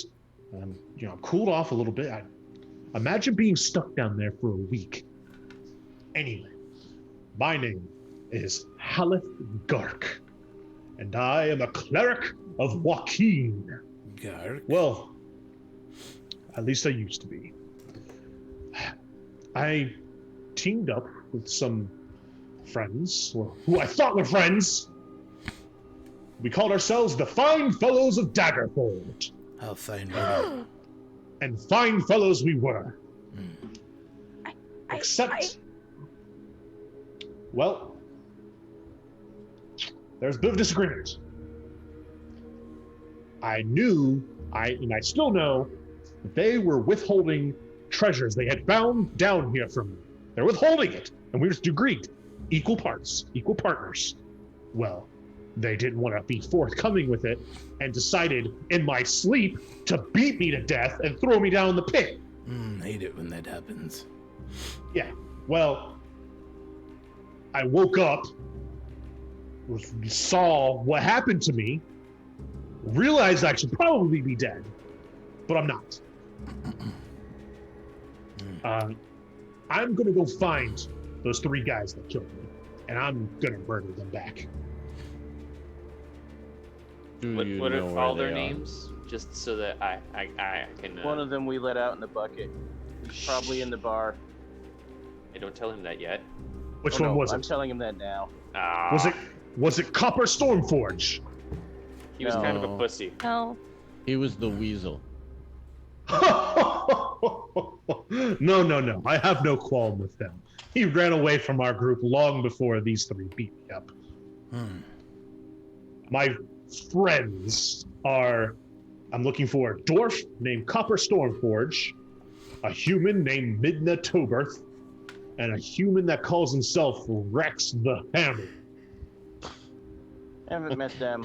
Denzig does To laugh myself, at that. I'm quietly disappointed. I wanted to see him try to go in the bar as an undead. See what happens. Why does that one call himself the Hammer? And what Because species was one time he like punched a guy in the face and it left a dent like a hammer, and he got real proud of that. What species was he? He was a human as well. Okay. Listen, I no longer am able to access my connection with Joaquin and channel my divine energies, but I do have other powers in this form. Perhaps I can accompany you, and when we meet these fine fellows, I'll put an end to them. My business on this world will be completed. I can finally rest, and it won't be completely just a good deed for you, although I look at you all and see that you would just need it to be a good deed in order to do it. I have in my possession, and I assume they have it now, those conniving marauders, that a complete and correct and accurate map of the third level of this dungeon. It is 100% accurate. I got it from a cartographer that spent years down here on the third level, and he gifted it to me as a fellow member of the cult of Joaquin. And I will give it to you, as I will have no use for it myself, as I am dead, in order to help you navigate through that level of the dungeon. What say you?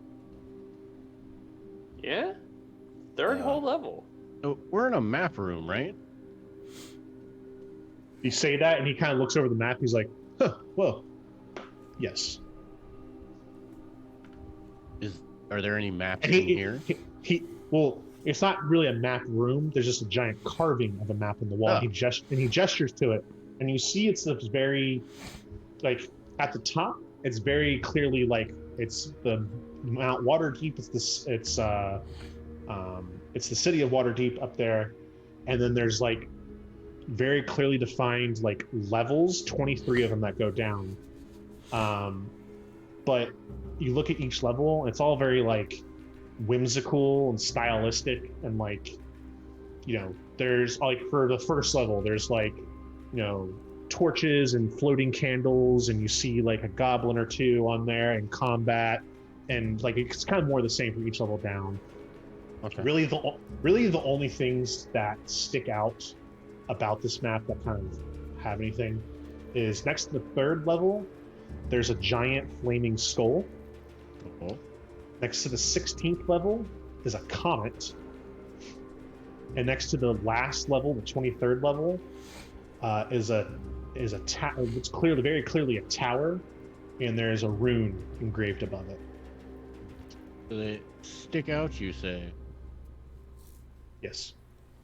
Stick out as in how I look. Give me a perception. Give me an investigation check.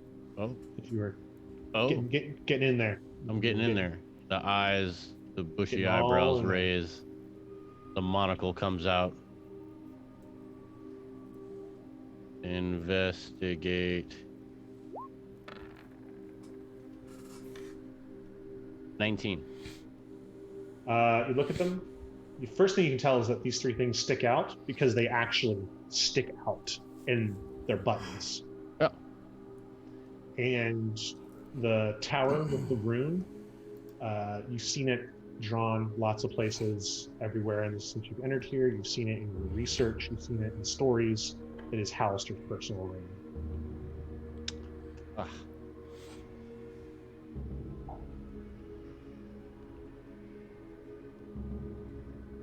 Should I You- push the buttons?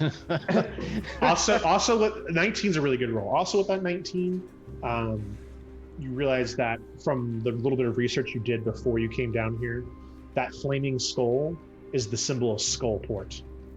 the kind of pirate vagabond city that exists down here in the dungeon.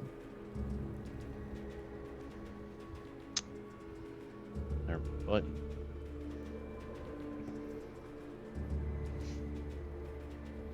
What do you guys think? Should I push the button? Yes. Haleth just goes, "Go ahead. We push them too. Nothing. You should just find it for yourself." Well, he's pressing buttons. That point. This one would like to remind that one that one is dead.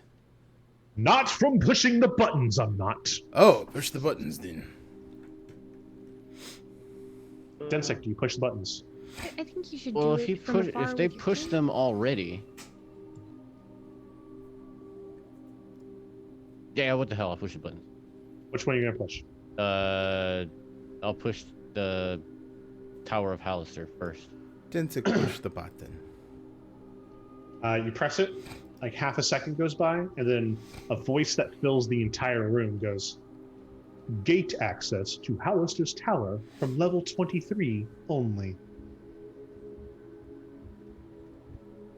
I jot that down in a book. Yeah, you all have, like Yeah, a notebook. I got a little. It's my song Especially, book. yeah, I'll put it on especially the you last as page. especially you as a bard who have several notebooks. All right, let's push the. What was the second one? A comet? Yes. Yeah, we'll push that one. Once again, about half a second passes, same voice. Gate access to Stardock from level 16 only. Yeah, I'll jot that down as well. And I guess I don't know if I want to hit this flaming skull. Do it. Do it. Do it. Do it. Do it. Do it. All right. Okay, I'll push the third. Yeah, flaming skull. Give me- Push. Give me a dexterity saving throw. No, I'm just kidding. Half a second goes by, same voice. Gate access to Skullport disabled. Well, I push it again. Gate access to Skullport disabled. Oh.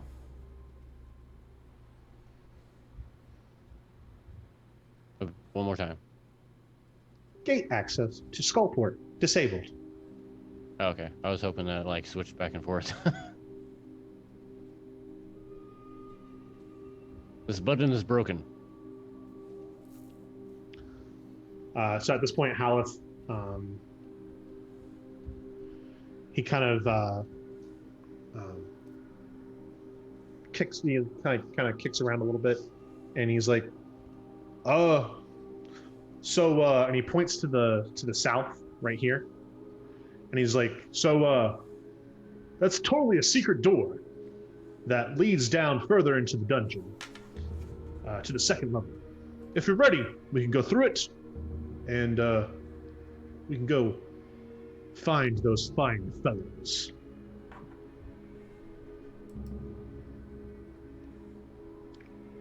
This is out of character, but I'm ready to go to the second floor. I don't know about you guys. Yes. Yeah. I don't know how much of the first floor there is to search. I will let you know out of character in case this affects, how you like to play Dungeons and Dragons, if you're a completionist or not. There's a whole, basically half of the dungeon you have not explored to the north. Oh Jesus! Do we want to clean every floor, or? Not if we have to wait 2 more sessions to level up again. Yeah, I'm with Tyler on that one.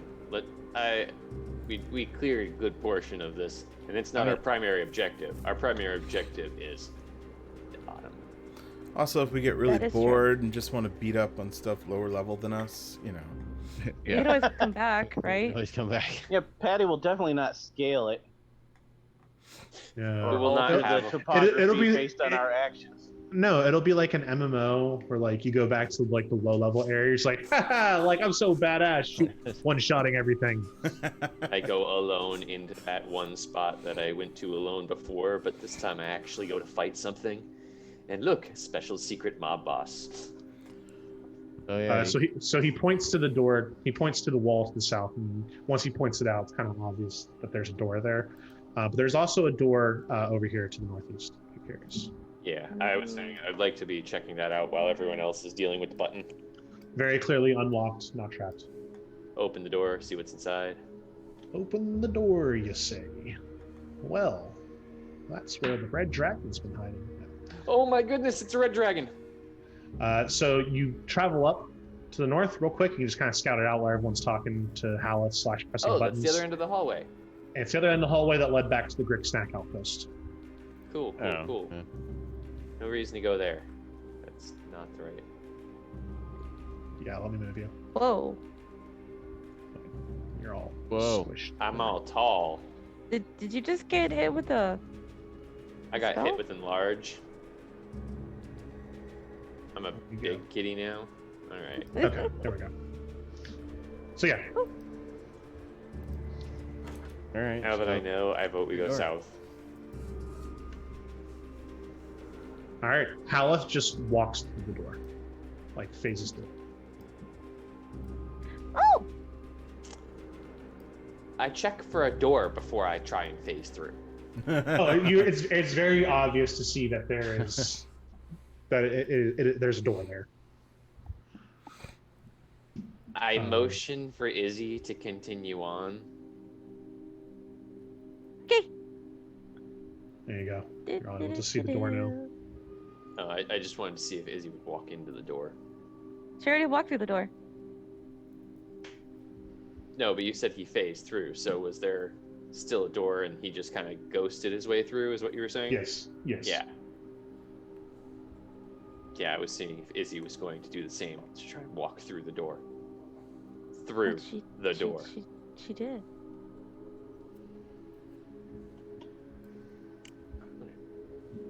All right. So this seems to be just another normal connecting tunnel, like all the other ones you've seen so far in this.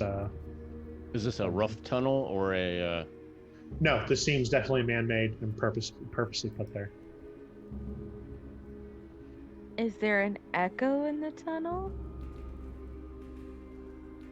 Echo. It's No, a it's- secret. Oh. Like the walls curve too much that there's not enough for the sound waves don't bounce off correctly. Since this is a secret door, I'm going to presume that it might lead to someplace else, and I'm going to motion for everyone to be quiet. Okay. Once again, Shadow does a bunch of secret hand motions and thieves can't tell you guys to be quiet. Sees the blank look on all your faces and just goes, shh. I know what that means. Quiet as can be while searching in front of you guys. I And have rolling the that 20. ability. Okay, you are true to your name and one with the shadows. Go all the way to the end of the hallway. And obviously there's a secret door here, too, because... Yes, and Howlett is standing right next to it. And he's just kind of like, okay, here's the deal. I open this door, you take an immediate right, another right, and that's how you get down into the next level of the dungeon. Now, be kind of quiet. Don't go any further forward, because there's a Xanathar outpost, the Big Ears watch post, and let's just say they've got enough goblins to storm the yawning portal if they really wanted to. Mm-hmm. Plus some like big ugly two-headed things. I don't know. Listen, we know enough to like not fuck with them. Second level, it's just right around the corner. Two-headed thing? All right. Oh. We're all in agreement to go to the second level? Yeah? Okay, let's go. Quiet. Stare at Izzy.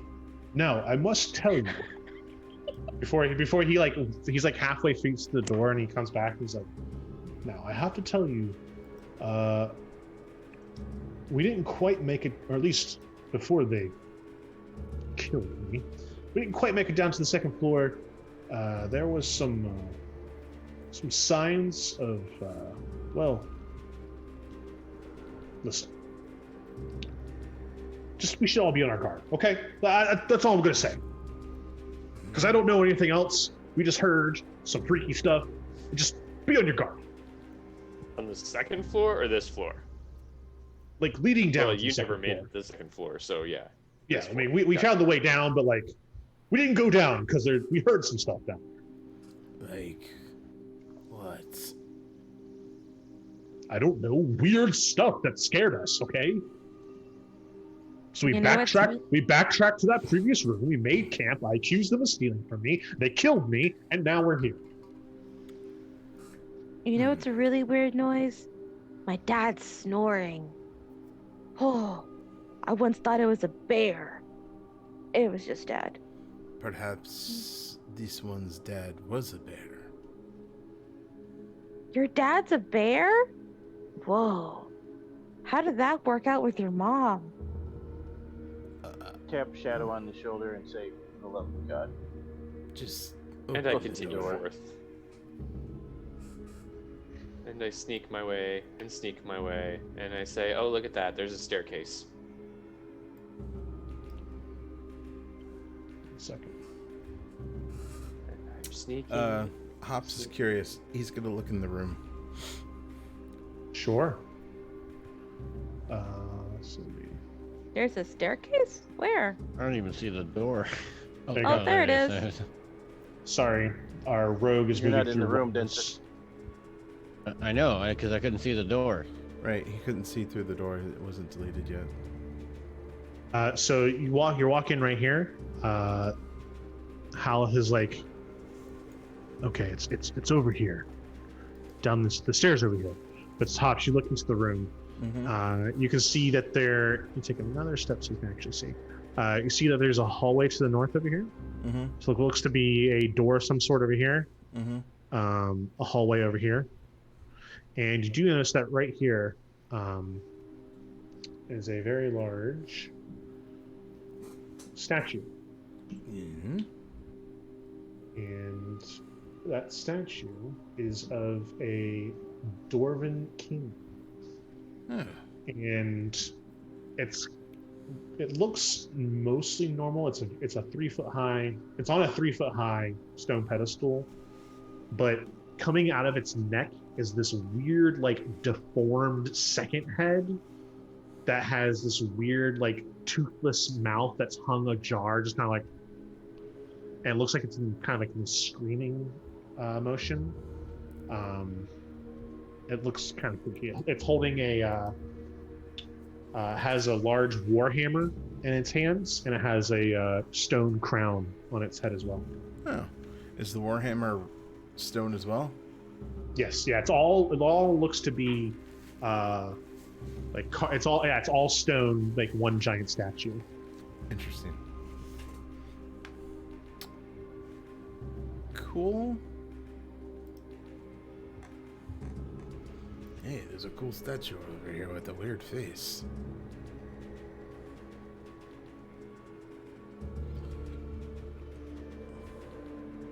Apparently, we all look up from the stairs and they're like, "Yeah, huh." That's nice. Yeah. Down the stairs I go. All right. Not looking at cool statues. Moving on. Lots Alright. of things have weird faces. It's like, It's just everything there in are this stairs. place Yeah, is strange. like Shadow so- and Densik. Mostly Right, Densik. exactly. I was just saying everything in this place is strange, worth investigating, but guess not.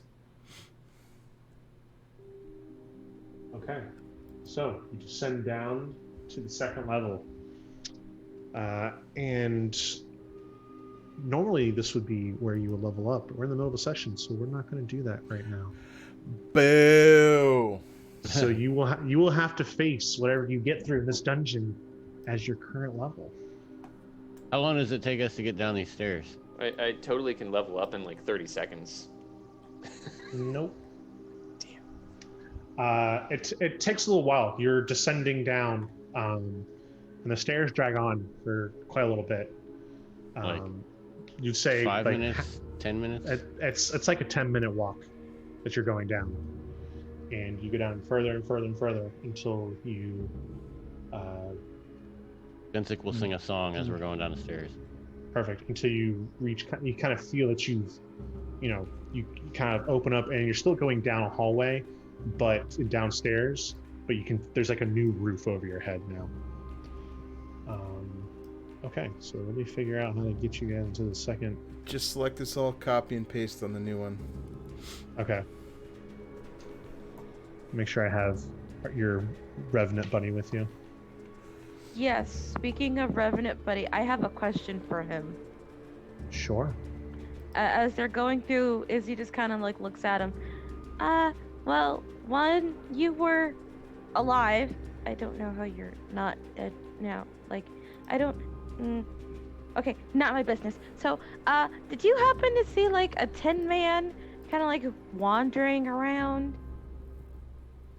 On the first level. Oh, Kinda- the Shield Guardian. Yes, we did see Yeah. him. Yeah. Did you like happen to see like where his master was or anything? I'm just kind of worried about the guy. It's a construct. It has no Constructs have- feelings. But No, it has no feelings. oh, Yeah, sorry. but he liked my cookies. 8 cookies?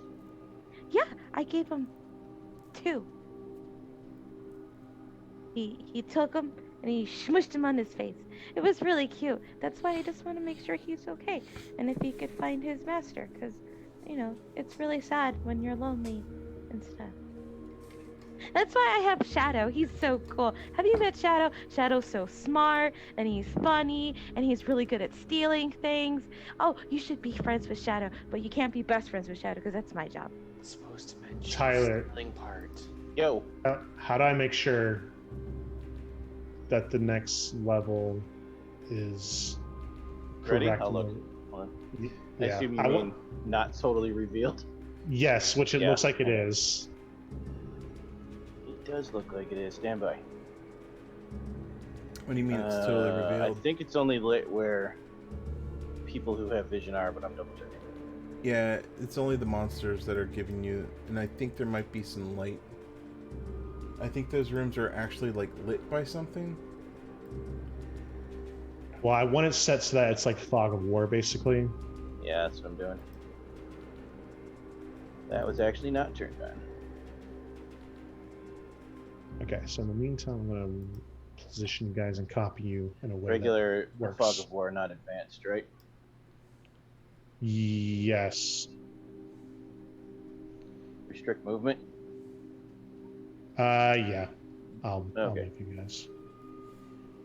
Okay, I'll put you guys in a straight line here. Done.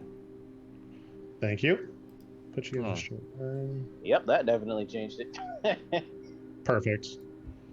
Wait, I want you in this kind of line. Sorry, this is taking a little while, viewers. It's okay. Densic will wanna make sing sure- the song Dungeon Number 5 as we're going downstairs. All right, sing away. 1, 2, 3, 4, 5. Everybody on your horses. Come on, let's ride to the evil lord around the corner. The boys say they want to kill something and I wanna be dead like I was last week. Gotta stay breathing. Raised dead ain't cheap. I like yoglas, owlbears, specters, and screamers. And then some words I forgot. A little group of kobolds on my right. A little group of hook horrors in my sight.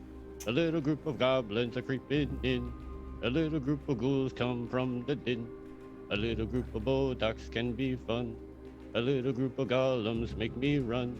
A little group of undead, oh here I am. A little bag of gold makes me your man. The That- whole time, I'm The just whole time. staring at you. That's For a amazing. solid 30 seconds after you're done, I'm still staring at you, and then I say, I like him, to Sprouting Hops. Yeah, he's very jovial and kitschy. I think you guys turned off all sight. Yeah, I can't see anything. Okay, yeah, so good. That means you guys are on the correct new level of the dungeon. Although I think I just made an oopsie. And I'm That was sorry, absolutely Vega, that beautiful. I Oh destroyed god. your song. Oh god, don't do that. That was horrible. Oh god, that was so bad. We're not talking about your singing. I swore, Dwayne, it was beautiful. No, What the oh. f- What have I done? I don't Did see any you- changes to Did the you map. destroy the map? I also don't see No. our tokens, though. Okay, Yeah, I made an oopsie. I'm fixing that oopsie. I think you need to reverse yeah, there out they the are. Fog of War changes. No, Yeah. I'm not talking about that. I meant I couldn't see the tokens at There we all. go. All right, should be able to see the tokens now. I see a token. Okay, now I just need to Alright. figure See out a how to give you token, but no guys map. how to give you guys Yeah. sight now. I'm blind. Wait, I can't see? Oh crap, what is this? Is all just some weird dreamscape I'm looking at? Whoa, what just happened? Which room did you put us in? Oh, there I am. You should be in the hallway that says up to level 1. I had to unmask to see that. Might be on the wrong map. I don't see one that says up to level 1. Should be up toward the north and the kind of in the middle. Oh, right there. Yep. All the tokens are there. You're good. Yeah. Okay, but they're not. Nobody They're can not they, see don't have, the- they don't have sight. Yeah, Yeah, I have no- you I need have to no sight. reverse the changes you did to the dungeon. That's not the problem. Hold on.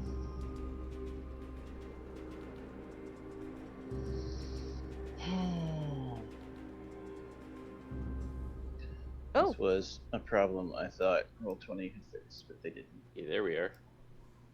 Yes, I am because I custom drew a reveal area so you guys can at least see yourselves. Oh, cool, thanks. Yes, don't move. You might see things you're not supposed to see yet. Actually, I'm pretty sure we won't see anything even if we move somewhere else. Maybe. Or we just can't actually go anywhere else. Oh, that was dope. We can... Oh no, Hey. it's just that we can't break the walls. Good. Does each individual one need to be given back dynamic lighting? Probably. What?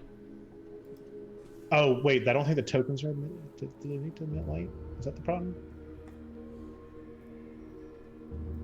Yeah, because they might be brand new tokens, because if I No, remember right... I copy and pasted them from the last page.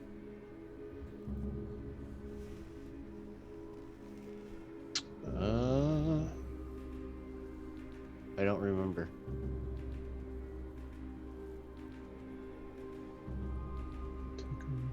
Oh, here we go. Might If I have to save turn on. changes. I can see Ah, everything. we can see Nope, everything nope. I'm closing my eyes.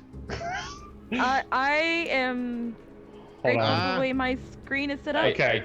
You guys can no longer. You guys can't see that. You guys I do cannot not even see the that level 12 anymore. Balrog. You guys cannot. You guys cannot even see that level anymore. You guys are back in level 1 with nothing. You get nothing. Good day, sir. Okay. I I'm want to not watch going that there. movie now. No, I can't see anything. Good. We're in the bottom. Oh, wait, no, there I am. Yeah. You guys are now looking at the first level of the dungeon while we work on the second one. Okay. And we suddenly decided that we don't want to go down to the second level anymore, for it is a silly place. Feel free to become more friendly with one another and find out more stuff about each other's backstories.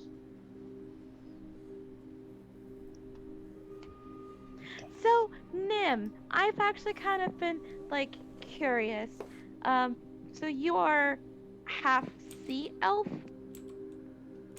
Good now. Yes. My mother Patty, Okay.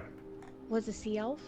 Is a sea Uh-huh. elf. this is a problem that I thought the new dynamic lighting fixed, but it didn't. They're good. All right. Cool. And my father is a wood elf. Huh. So you're Seawood? Crisis No, averted. woodsy. Actually, I prefer half sea elf, half wood elf. I find it explains so much more, and it's not too hard to say, I guess. I like Seawood. It's like driftwood. You know, you're not like not quite part of the ocean, but not part of the ocean. And you know, you can make really nice, pretty things out of driftwood. You know, my dad, he's actually a blacksmith in our village, and he makes all sorts of nice, pretty little And things. this is and- the point where Shadow just starts walking down as fast as he can, because he knows what Izzy's doing and he just does not want to hear it. And it's actually really cool. He once made a really pretty wind chime using some driftwood, with like nice little shells and sea glass and stuff. You should definitely come visit. It'd be really cool. I think my dad would love to meet you and learn some of your, tools and stuff that you guys use. He's always tried, to do elven crafts for weapons and stuff, but never could quite get it. But he's really good at doing the dwarven hammers and their great axes and stuff. Oh, they're Refresh it, really Dwayne. fun, but they're kind of like not balanced well. I don't know. I haven't. They're just kind of like a little too big for me. You know?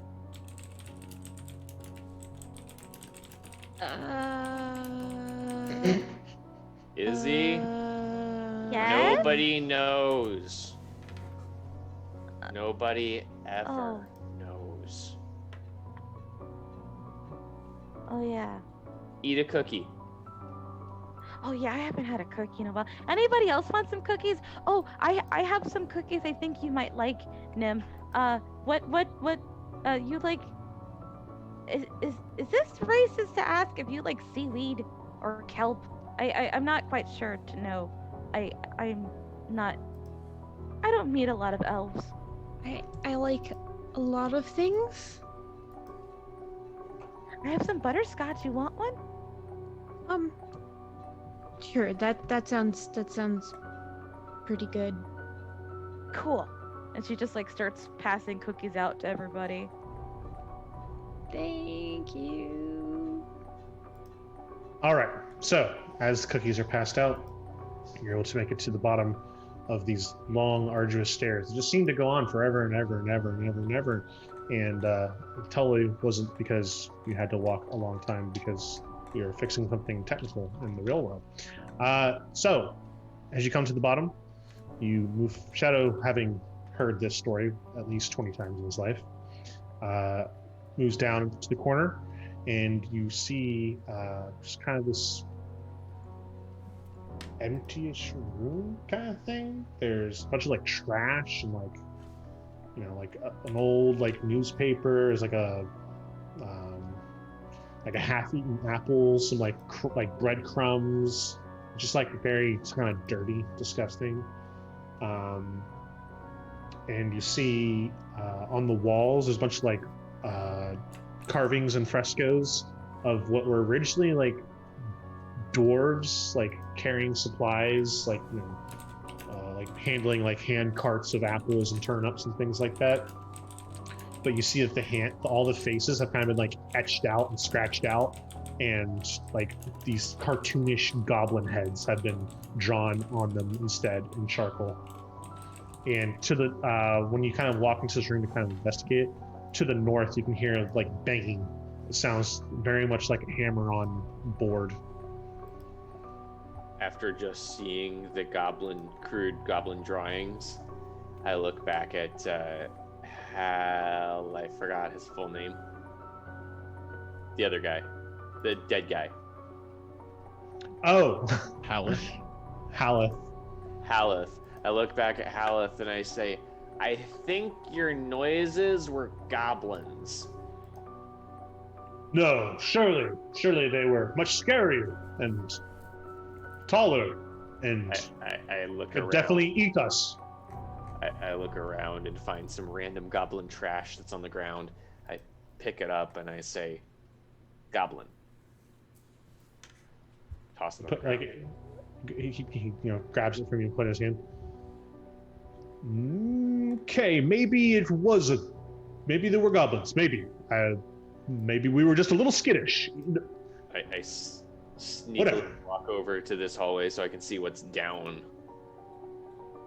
You look down. It's just kind of a corridor with walls, more kind of frescoes with dwarves. It looks like on the long wall to the west, it's like a kind of a market square with booths for trading and exchanging of goods, things like that. I walk back and I say, goblins that are trading stuff. We have sticks Walk and back. stones to trade. I get a little closer look to see if I can see like what they've got. without As soon as you being get to, seen. as soon as you get to right there, you can look to the left a little bit, and in there looks like a very large openish area, and it seems like the market hall that would have stood here when the dwarves originally lived here has been turned into a market hall for goblins. I'll walk back one more time and I say, Goblin traders are why you died. I am very sorry that they were so Whoa, whoa, whoa, whoa. No, they killed me because they were hiding treasure away from me. Much different. Okay, let me rephrase that then. You died on that floor because there were goblin traders down on this one. You probably would have died on this floor had you gone this far. Since it seems like your friends were intent on getting rid of you.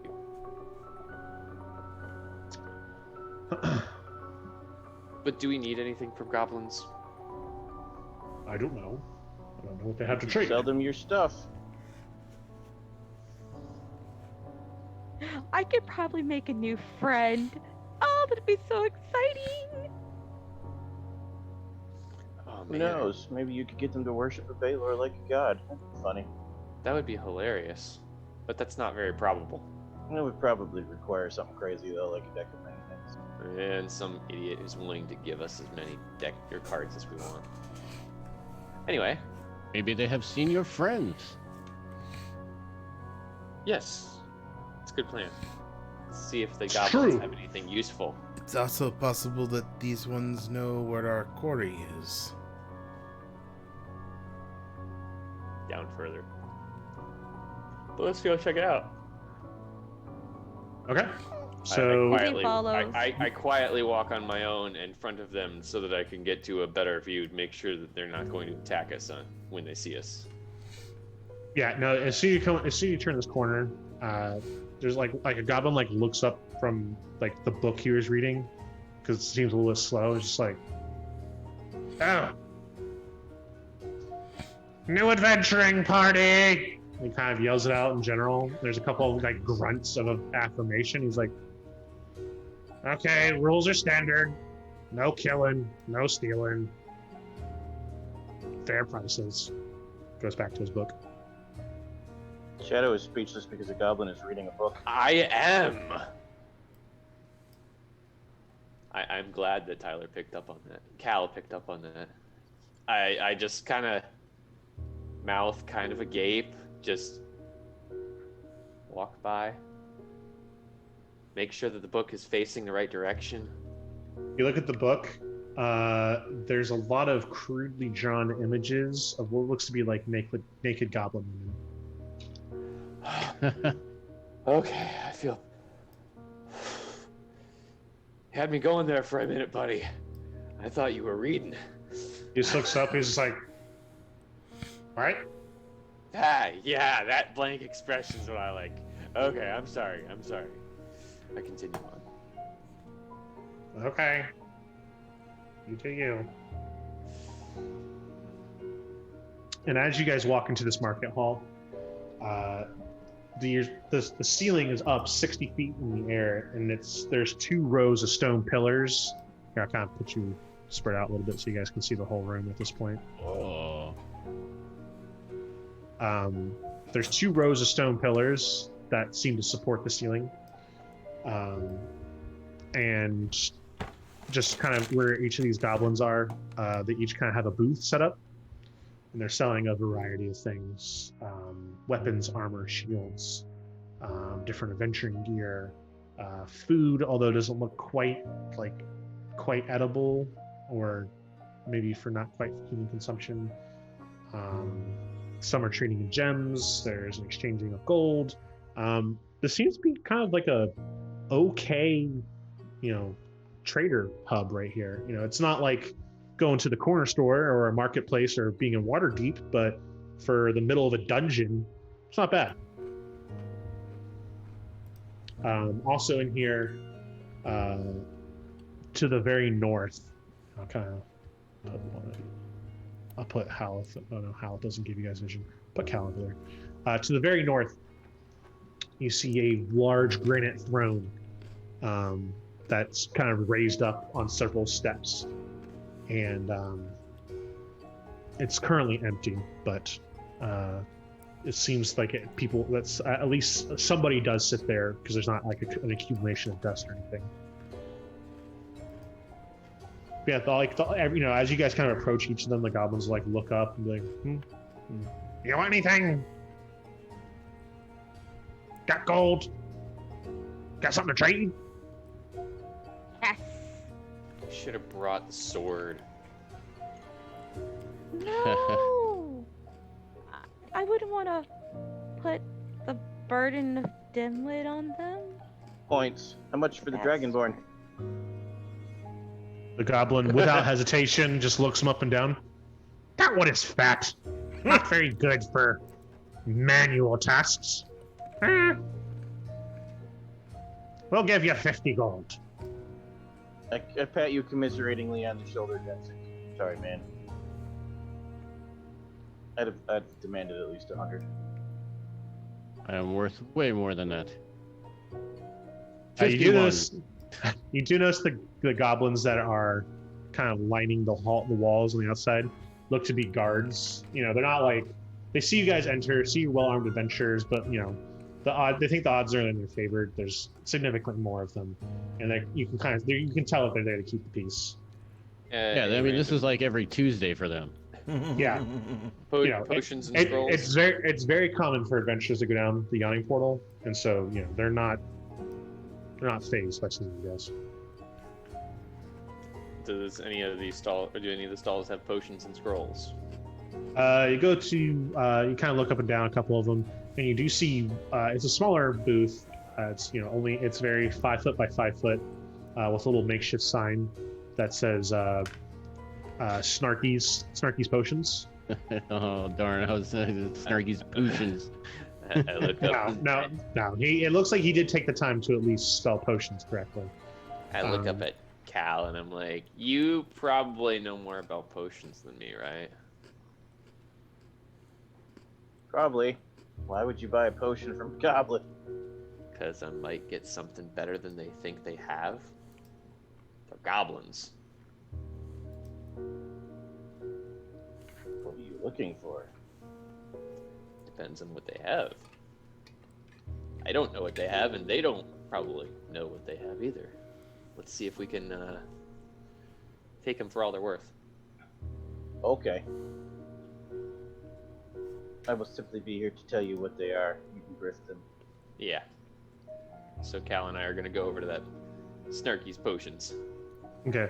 He sees the two of you approaching, clearly adventurers, and he just, yes, welcome. I have many wares for many adventurers. I have had many people stop by this shop and have always come back a very happy customer. How can I assist you today? I'm just taking a look to see what you got. Yes, Snarky has much. And you see, he has nothing on the counter. Yeah. It's like, my first option. And then he reaches underneath. You hear the clinking of bottles. Aha! A potion of healing. Simple yet invaluable. I pull out 3. 3 what? Indeed. Very 3 valuable. potions of healing? Very valuable. And I put them back in my pack. I see you come prepared. Immediately goes back down underneath his stall. You hear more clinking of bottles. Aha! This one. Very useful. Not everyone has access to the powers that Snarky has. He will be able to find just the right match. I like to say, there's always a potion for every adventurer. Anyway, this one. And you see that this one has kind of an orange liquid. And there seems to be, it flickers, almost like someone's trying to spark something in the liquid. This one. You drink it, it goes down the guzzle, and back out comes flames. Ooh, scary. Yes, dragon. I look towards Cal and I'm like, yeah? That is what it does, yes. How much? Oh, well, this one, very powerful. You become a dragon, do you not? So, let's take into consideration the fact that there are very few ingredients down here. You would have no idea how hard it is for me to find things like that and make potions and brew them. And it's not every goblin that has the ability to make these. Let me tell you what. So, you see, he's like concentrating very hard. 300 gold pieces. Cal laughs out loud and looks at you and says audibly, "It only works once." Wow. Oh, I get Quiet, you Once. popcorn gallery. I'm Once talking to for the cat. 300 gold. Hey, Danzig, come over here a second. You'd be the only cat in existence that breathes fire. And I just asked Danzig to show off his breathing fire, and I'm like, yeah, we have somebody that can breathe a lot. So First of all, he doesn't breathe fire, and second of all, he cannot. Oh, I know, He cannot I know, anymore today. Yeah, when you ask me to do that, I go, I already did that today. Yes, I forgot. He's a very lazy bard. Sorry I'm like, about I that. need try a nap. anyways, Densik. Try. Give it a try. Give it your lazy effort. He'll rub his little white beard. He does like the turn and smile, and it like glints, and he just goes. He might get like a little puff of. Not even like. Yeah, not even. Fire. What's your spell save DC, Cal? Good question. Hold on. 16. Yep, 16. Okay. Oh, ooh, fire. Interesting. But yes, cool. Your friend can do it. Wouldn't you like to do it as well? Not for 300 gold for once. Yeah, not a chance for once, man. Do I get a Did free I sample? not tell you about how hard it is to find the potion ingredients, how hard to brew, find the yeah, there are many things on the list that contribute to the cost of the potion. This is you now. You have to haggle. I immediately put 30 gold pieces down and see how he reacts. Snarky laughs at that. That is, it is like you are spitting in Snarky's face. I'm sorry. I only spit regular spit right now. I don't know. And with 30 gold pieces, you'll never spit anything else. And he puts the bottle away. But I am not spending 300 on your bottle. Well, perhaps we are not meant to do business. Is there anything else I can help you with? You've insulted Snarky. You have However- a bottle of.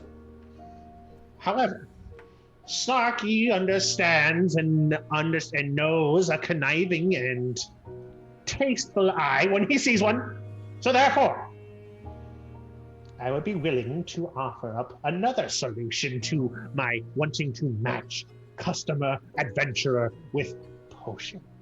Now, let me see what I have down here. And he goes back down underneath his stand, rumbles around. You hear the clinking of glasses again. Let me see. Okay, this one. And he pulls out another bottle. And this one, there looks to be about 3 levels. Like the liquid, it's clearly liquid because he moves it around and it moves like liquid. But it separates itself into 3 levels. One is brown, one is silver, and one is gray. And he's like, look how amazing! Clearly a lot of magic went into this. And he shakes the bottle and he stops, and the 3 levels are still separated. They don't mix. And he's like, now this is quite the potion. This one, when you drink it, it will allow you to almost divine the future.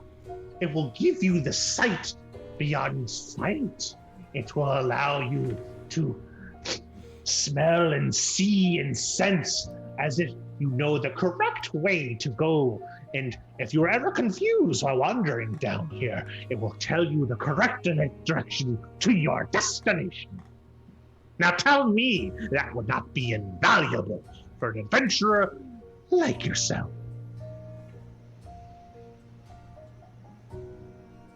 I slapped down 150 gold pieces. You spit in Snarky's face again! There was even more power and magic involved into this. I assumed that you're just, a little bit stringy with your coin, not that you're poor. This potion is Put down a 400 platinum gold piece pieces. with it. This potion is 400 gold pieces. No lower. I look over at Cal.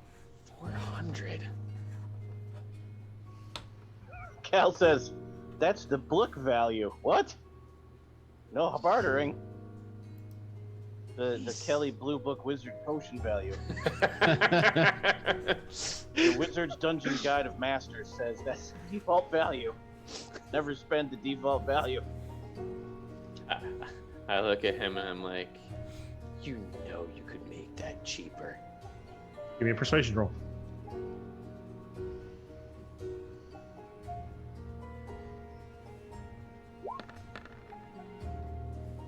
$19. He looks at you, sees you have put down 150 to start with, and he goes, "Put down another 50, and this will be yours." I put down another 50. He immediately swipes the 200 gold, leaves the potion on the thing. All transactions are final.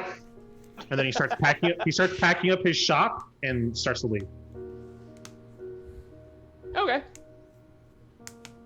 You now have a potion that he says will tell you the right way to go in the dungeon. Divination, sight beyond sight, see, smell, sense the correct Yes. way, and tells you which Exactly. way to go. Yep. Yes. All right. If that's cool. what it is. Cool. Izzy's gonna be the one to test this potion when it's being done. I wish to interact with Okay. a goblin, if I may. Okay. So I move Sure. up here to where Cal is, and I turn to this goblin right here, Ping yourself. Okay. Yep. Got it. Perfect. and I'll puff up my jacket, make myself look a little bit more regal. This is one of the guards. He's clearly a guard. He's just kind of like holding on to a spear, kind of like leaning on it until he's, it's been months since the last dumbass tried to fight, 40 plus goblins. So he's just like, "Can I help?" And I will hand motion to the throne, and I will say, "What majestic being sits upon this throne?"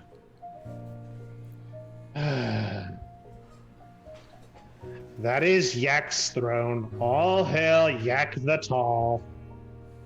Yuck, the tall, you say? Yes, that is his throne.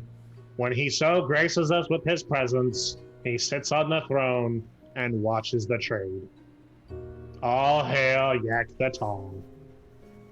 I am Densic the Cold, and I pull out my pedigree. Pah! He looks at it, acts like he's reading it. Like his eyes are moving, but you can tell he's not absorbing any information. Hello. I wish to have speaks with your king.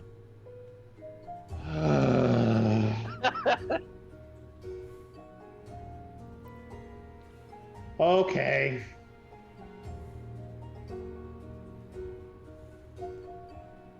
I will go announce and attempt to get you an audience with Yak the Tall. And he very, very, very slowly starts walking this way. Mark him real quick so which one he is. And he goes down to where Sprouting Hops is kind of peeking his head into. What's going on down I'm here? still stuck back on the last time a dumbass tried to kill 40 goblins. I am feeling dumb. Yeah. Hops, you look into this room, and there's torches on all the walls. They're all it's burning brightly in here. It's very, very, very bright. You notice in the corners there are bugbears, and there's a bunch of goblins in here. And then to the north is a very, very, very attractive human male. sitting amongst a large pile of cushions and pillows, and he has a golden circlet on his brow. And he's just very reclined, has a cup of wine in one hand and has an apple in the other, and is alternating, eating the apple and drinking the wine. He definitely seems to be in charge here. All the other goblins kind of like eye him every once in a while. But you notice to the south, there is a dwarf chained to the wall. He has no armor. He's gagged. He's got some copper orange hair, but it looks like his beard has been very roughly and crudely shaved off. And for a fact, that is the ultimate disgrace to a dwarf, is to not just capture him, but then take away his beard. It's like shaving a cat. I wander down to where Sprouting Hops is to see what he's doing. When I see this, I'm like, hey, Horath, are either of these two the ones you're looking for, buddy? There's a human in here and a dwarf with no beard. So you call Haleth over, and he looks first to the humans to the north. He goes, "No, I'm not sure who that is." And one of the goblins nearby just goes, "That is Yak the Tall. He is our king." And then he looks to the south and he sees the dwarf, and he's like, "Scoundrel! Scallywag! Betrayer! I will kill you!" And all the goblins, this is just a normal day for them. But they look around, see this ghostly-ish creature with clearly should be dead. And they're just kind of like, what the fuck? And then Yak, who's been to the north, is having another leisurely day running this goblin, scheme he's got. He stands up and he's just kind of like, no one will be killing my jester. Very quietly, hey Hops, you should challenge him to single combat and prove himself in front of these goblins. Who? Yak? And then you should punch him in the nuts. Take his crown. So it's Tuesday. All right. Greetings, Yak the Tall. How is this one? I don't know. How are you? This one is fine. How is this one? You just said you're fine. He's asking how you are, genius. Oh, me? Huh. I am Yak the Tall. I am spectacular. Can't you see? And he kind of just gestures at himself. This one has traveled the world and fought many of the finest of warriors and had noodles with them. This one chooses to challenge you in single combats to see who is the best. Oh, my friend, we don't do that kind of thing here. You don't? You're goblins.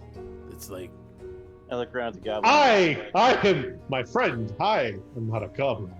And once he says that, all the other goblins kind of grumble. Not angrily, but kind of you actually hear one of them go, "Yeah, right." So Sprouting Hops kind of leans close to the closest goblin. Is like, so what's the story here? He sees that Yek is looking at you, he just very quickly goes, "Not here, outside." Okay. Hey, you know what? You probably have to pee, right? You should go show my friend Cal over there where the closest restroom No, is. I don't have to pee. I do. You need to show me where I should be. Right. Don't say anywhere. The other guy ought to try. I will show you the designated pissing spots in the market area. He stomps out. As soon as he's out of earshot. So what's the story?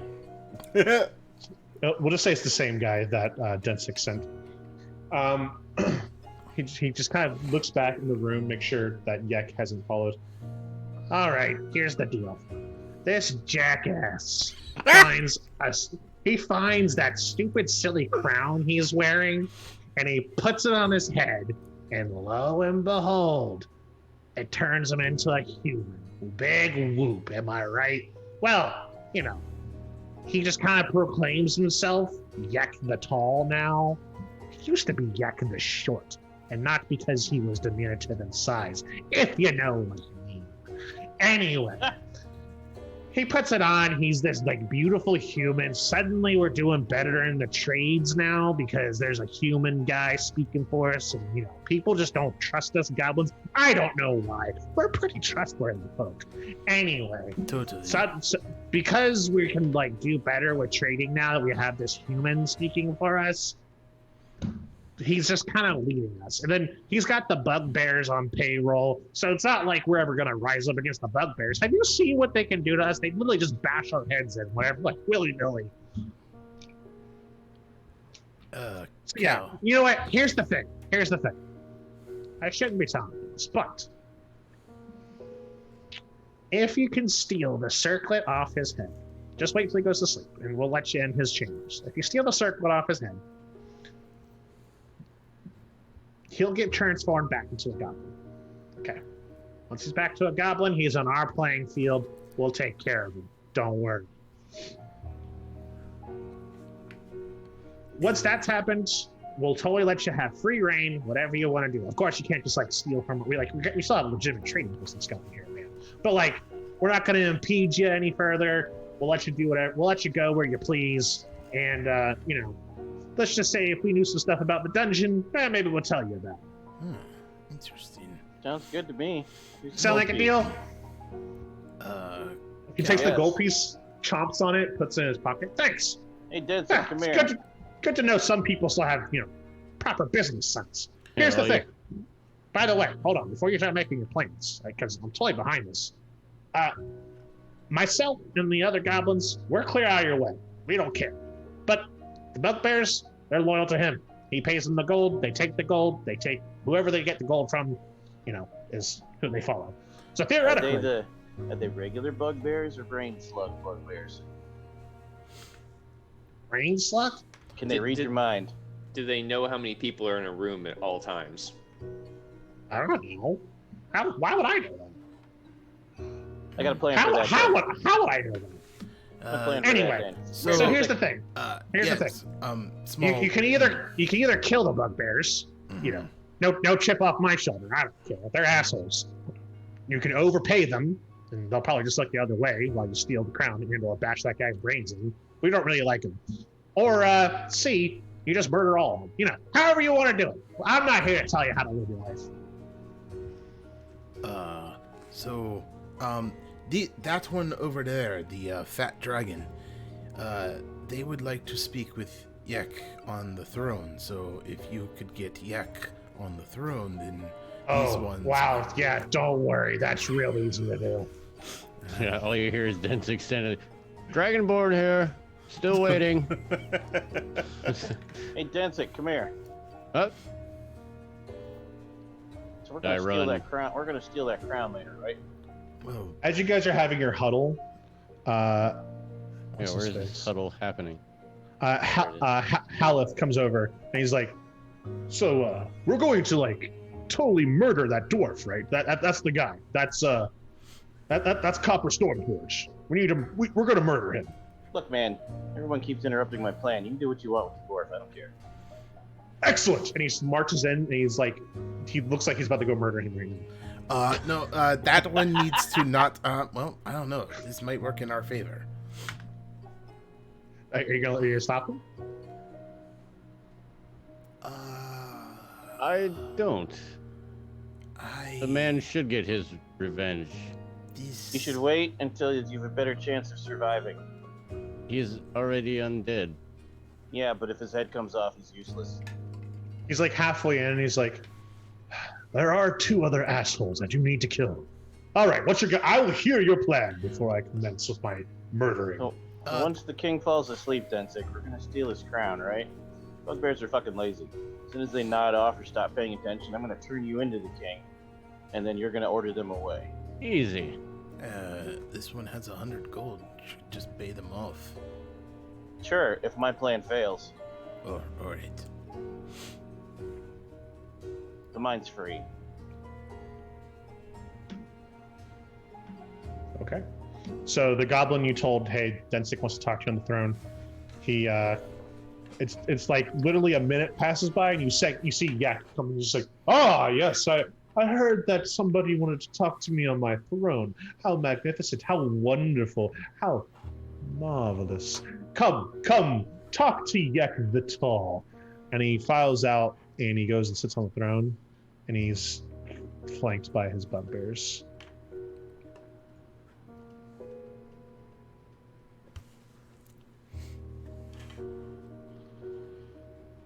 Well, he sees Densick approaching. Court is in session. Mr. Half-Dragon, what can I do for you? It is wonderful to see a... What can Yak the Tall do for you? It's wonderful to see You've come into my home, and you've decided to grace us with your golden... And yes, and so as I was saying, you wanted to ask me a favor. Yes. Yes, so... We need to place the rest. Anyway, as I was saying...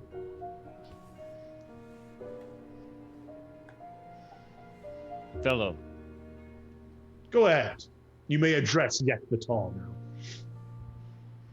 Thank you. And he turns around and walks away. And that's three reasons you're getting my vote now.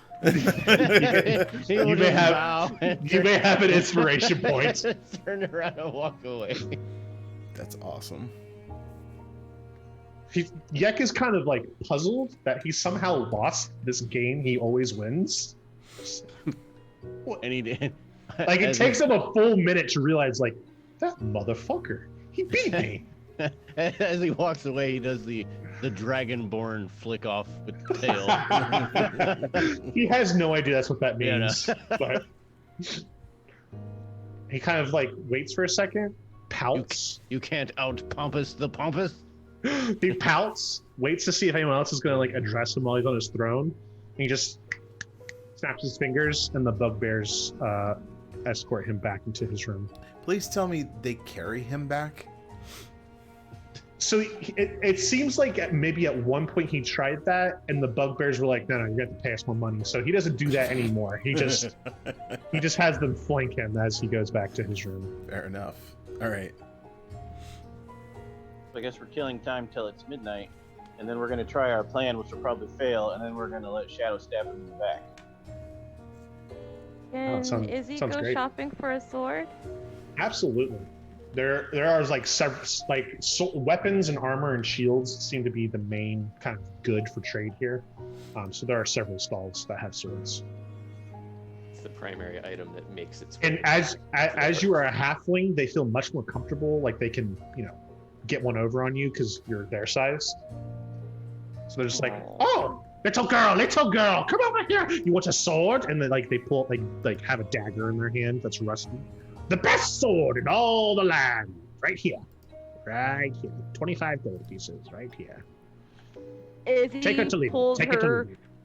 big sword that's like her whole height, and she just picks it up flawlessly. Like, you got something bigger than this? He very quickly whirls the dagger away. He's like, "Oh, I see a customer that knows what they want. Oh, Jesus. So what did I got myself into? 1 second." And he goes to the racks and he's like, "Anything in particular?" And you quickly eye over his goods. You can tell that all of his stuff is mundane. It's all just normal swords. He doesn't have anything useful.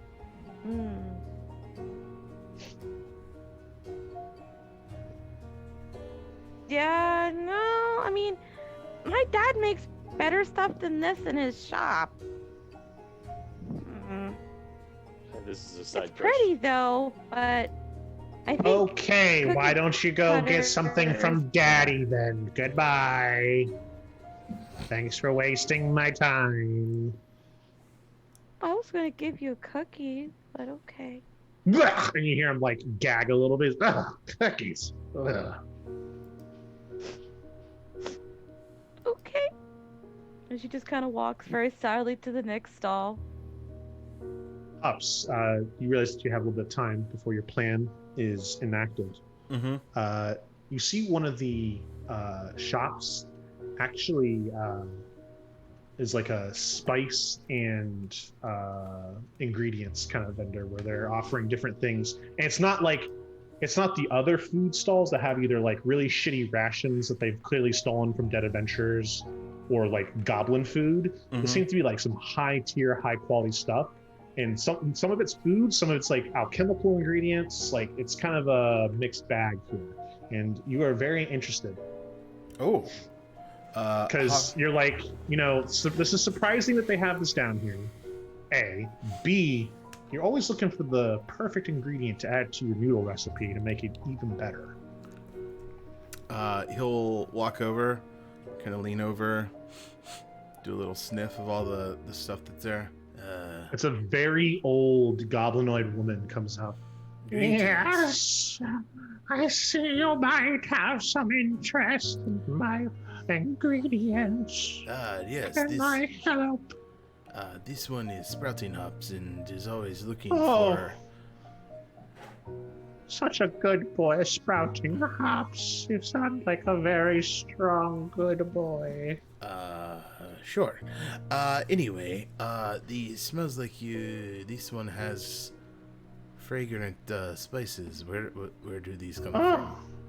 Yes, I've made my way back when I was younger, of course. Mhm. Down, just one level further down, and I found very interesting things growing down there, and I Oh. brought some of it back, cross-pollinated and cross-species, and add a little bit of that, goblin touch, and, well, I have what you see before you.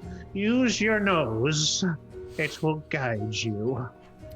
Give me either a perception or a survival check, which one's better for you.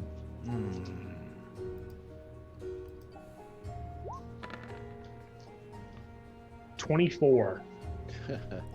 Nailed it. So she kind of like, takes a couple steps back, sits on a little bit of a stool, and like it seems like that whole spiel like took it out of her. She's kind of breathing a little bit heavier. She's like, Poor lady. and you start looking at and there's crazy colored petals and leaves and fungi and mosses and lichens, and you're like, this is, if you were a potion brewer, you'd be in heaven. But as a foodie, there's some cool things here. And you're sniffing, you pick one thing up, you're like, no, not quite what I'm looking for. And you pick another. My God, this is. She has somehow either found or grown the silver hibiscus. Gasp. How did this one make this? Well, you're gonna have to be a little more specific. My eyes these days, not quite what they used to be. The silver hibiscus, how did that one make it? I do not know the silver hibiscus you speak of. It's this right here. And kind of like shoves the jar in her face to smell. And it takes, like, she sticks her nose, like her pointy little goblin nose in it. That's not... Oh, gross. that is not one of mine. I do not know how it got there, but I'm willing to sell it all the same. Let's say 2 gold for the jar. 2 gold. And you're like, what's in that jar is worth 1,000 platinum pieces. This one will give you 10. Oh, bless you, child. So kind. She just holds out a very wrinkled and shriveled up hand. Gives her 10 gold pieces. Like a couple of them slide off her hand. She's like, oh. Shoot. All right, stack it here. Oh, crap. All right. She just kind of like scoops them and like pours them into her shawl. Pleasure doing business for you. Thank you. Where the hell did you get this?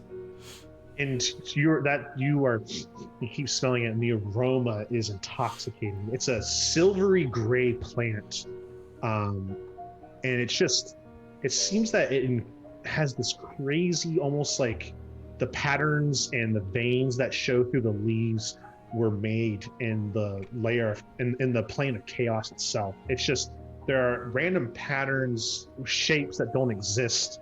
And it's weaved into this black web-like pattern on the leaves itself. And you haven't touched them yet, you just smelled them and you have them in the jar that they were in. If you were to touch them barehanded, they can actually warp your mind and like damage it. Oh. However, when prepared correctly, which is you would have to take some time to figure out how to do that. When prepared correctly, it has the ability to take on this special quality that you would be able to breathe an element like a dragon, not limited like a dragonborn would, permanently. Ooh. For 24 hours, permanently, all throughout the day, as long as you wanted, as many times as you wanted, you could breathe an element of their choosing. Cool.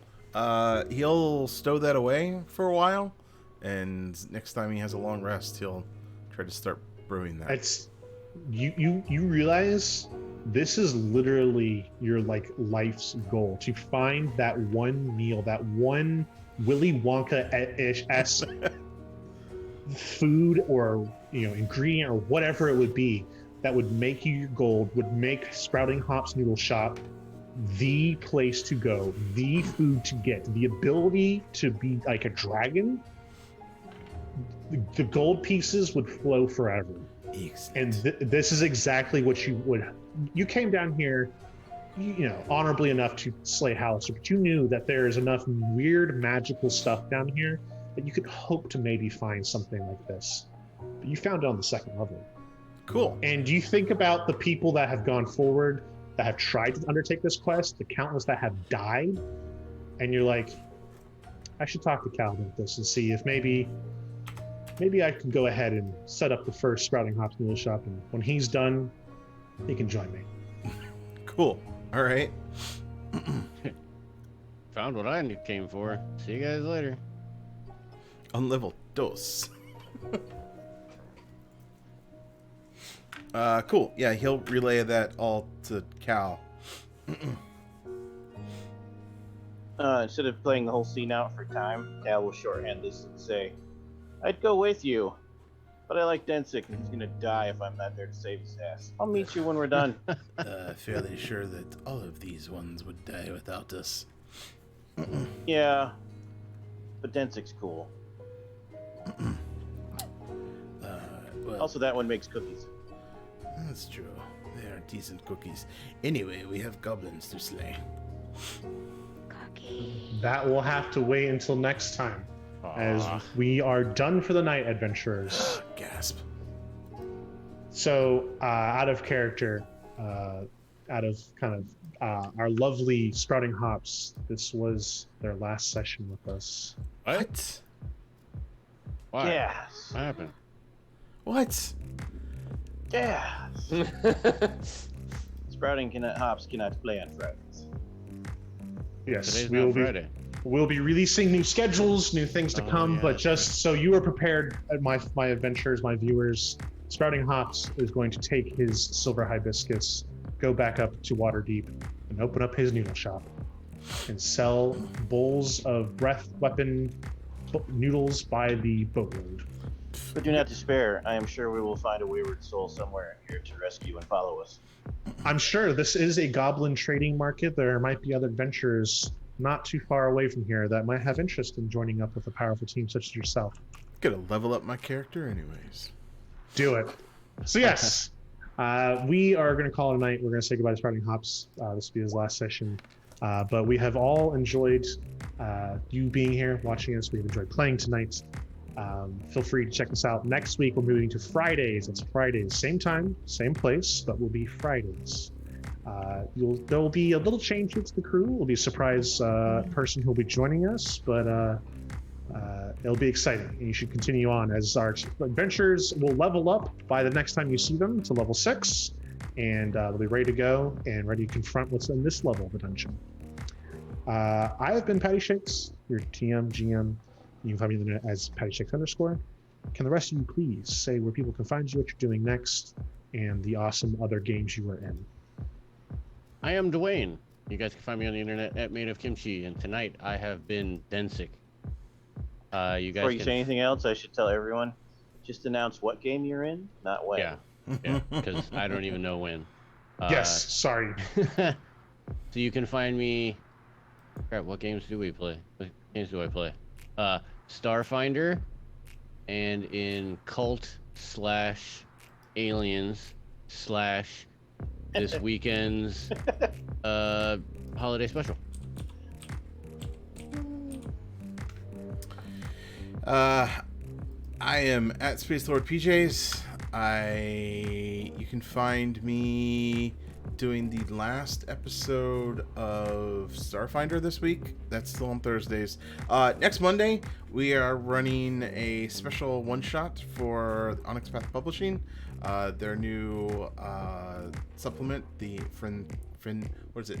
Frostlands of Fenrilic, which is a Frostlands of 5e supplement, Fenrilic. So it's D&D like this. Yeah, should be fun.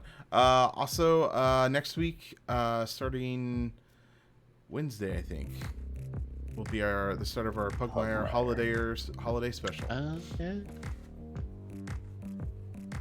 Be a good dog, or parrot, Or lizard, cat. or cat. Mostly dog. Was debating on doing my parrot impression. I don't think I'm gonna.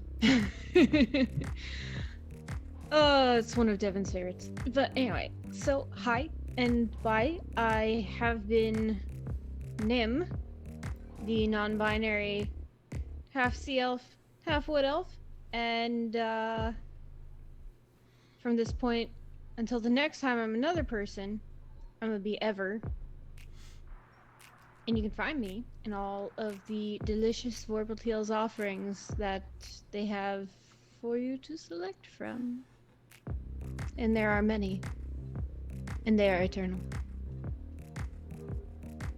I am Tyler, Eldritch Echoes Online, and I will be your GM one more time this Wednesday to complete our Ghost Hunter story. Let's see who survives and gets out of the house on the Onyx Path channel on Wednesday. And I will be your GM for our Cosmic Horror game, our Cult game, and our Onyx Path World and Chronicles of Darkness stories. Hi, I am Pinky_88 on Twitter. You can find me playing Babushka Katyana Kuznetsov on the Contagion game.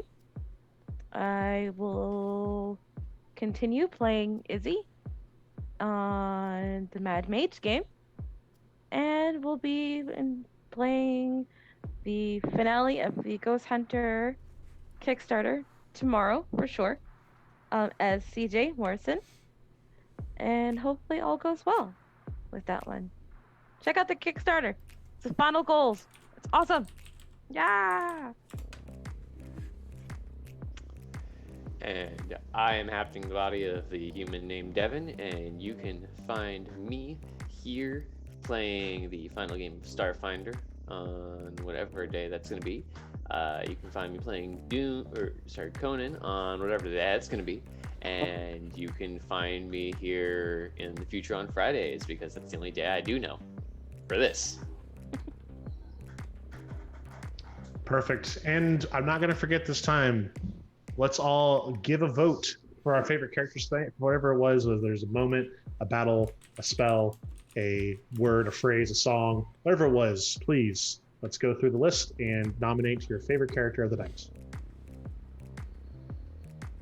Oh, I'm first, yeah. Densik will vote for Izzy. Oh. It's half because of you, half not. But I loved the automaton face planting the cookie. Only Izzy could get a shield guardian to eat Yeah. the cookie.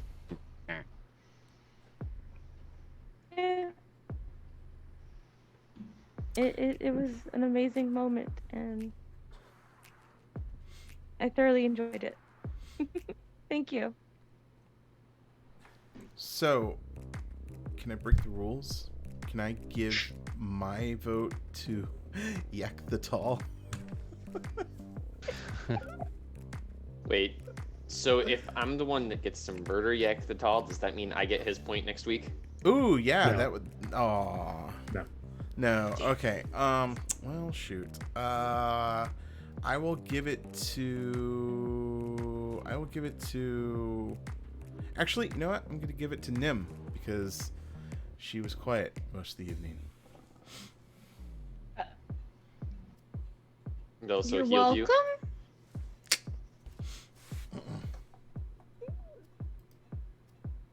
I don't know how to take that. What he means by that is that you didn't stop any of the action.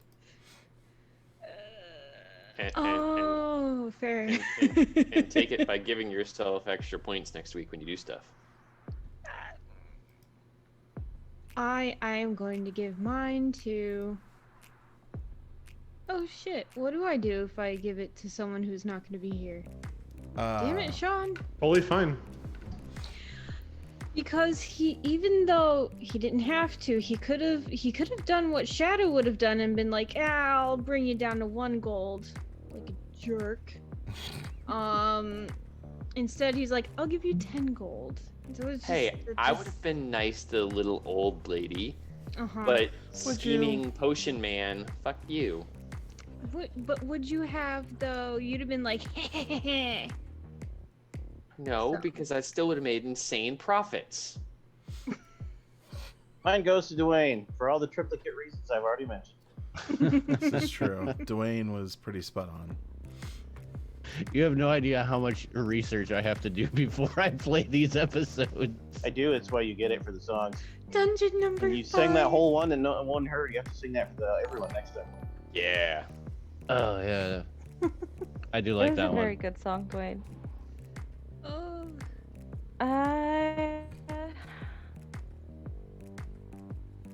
I'm gonna give my vote this week to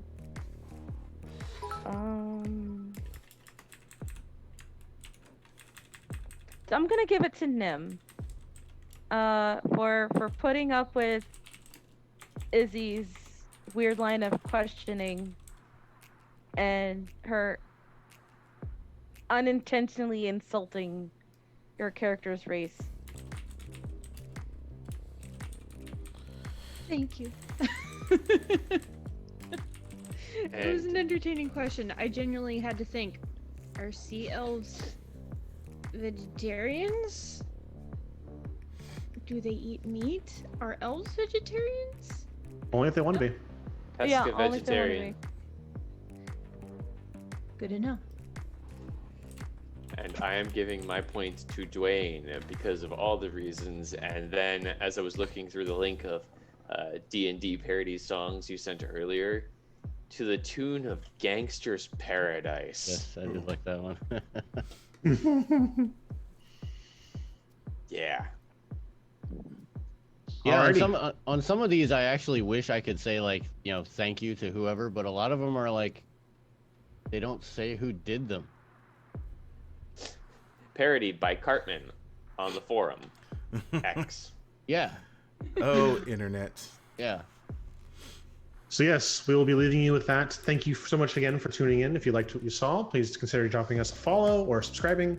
Otherwise, we will see you when we see you in our respective games, and look forward to our schedule. And can't stay here any longer, so we'll bid you adieu. Until next time, adventurers.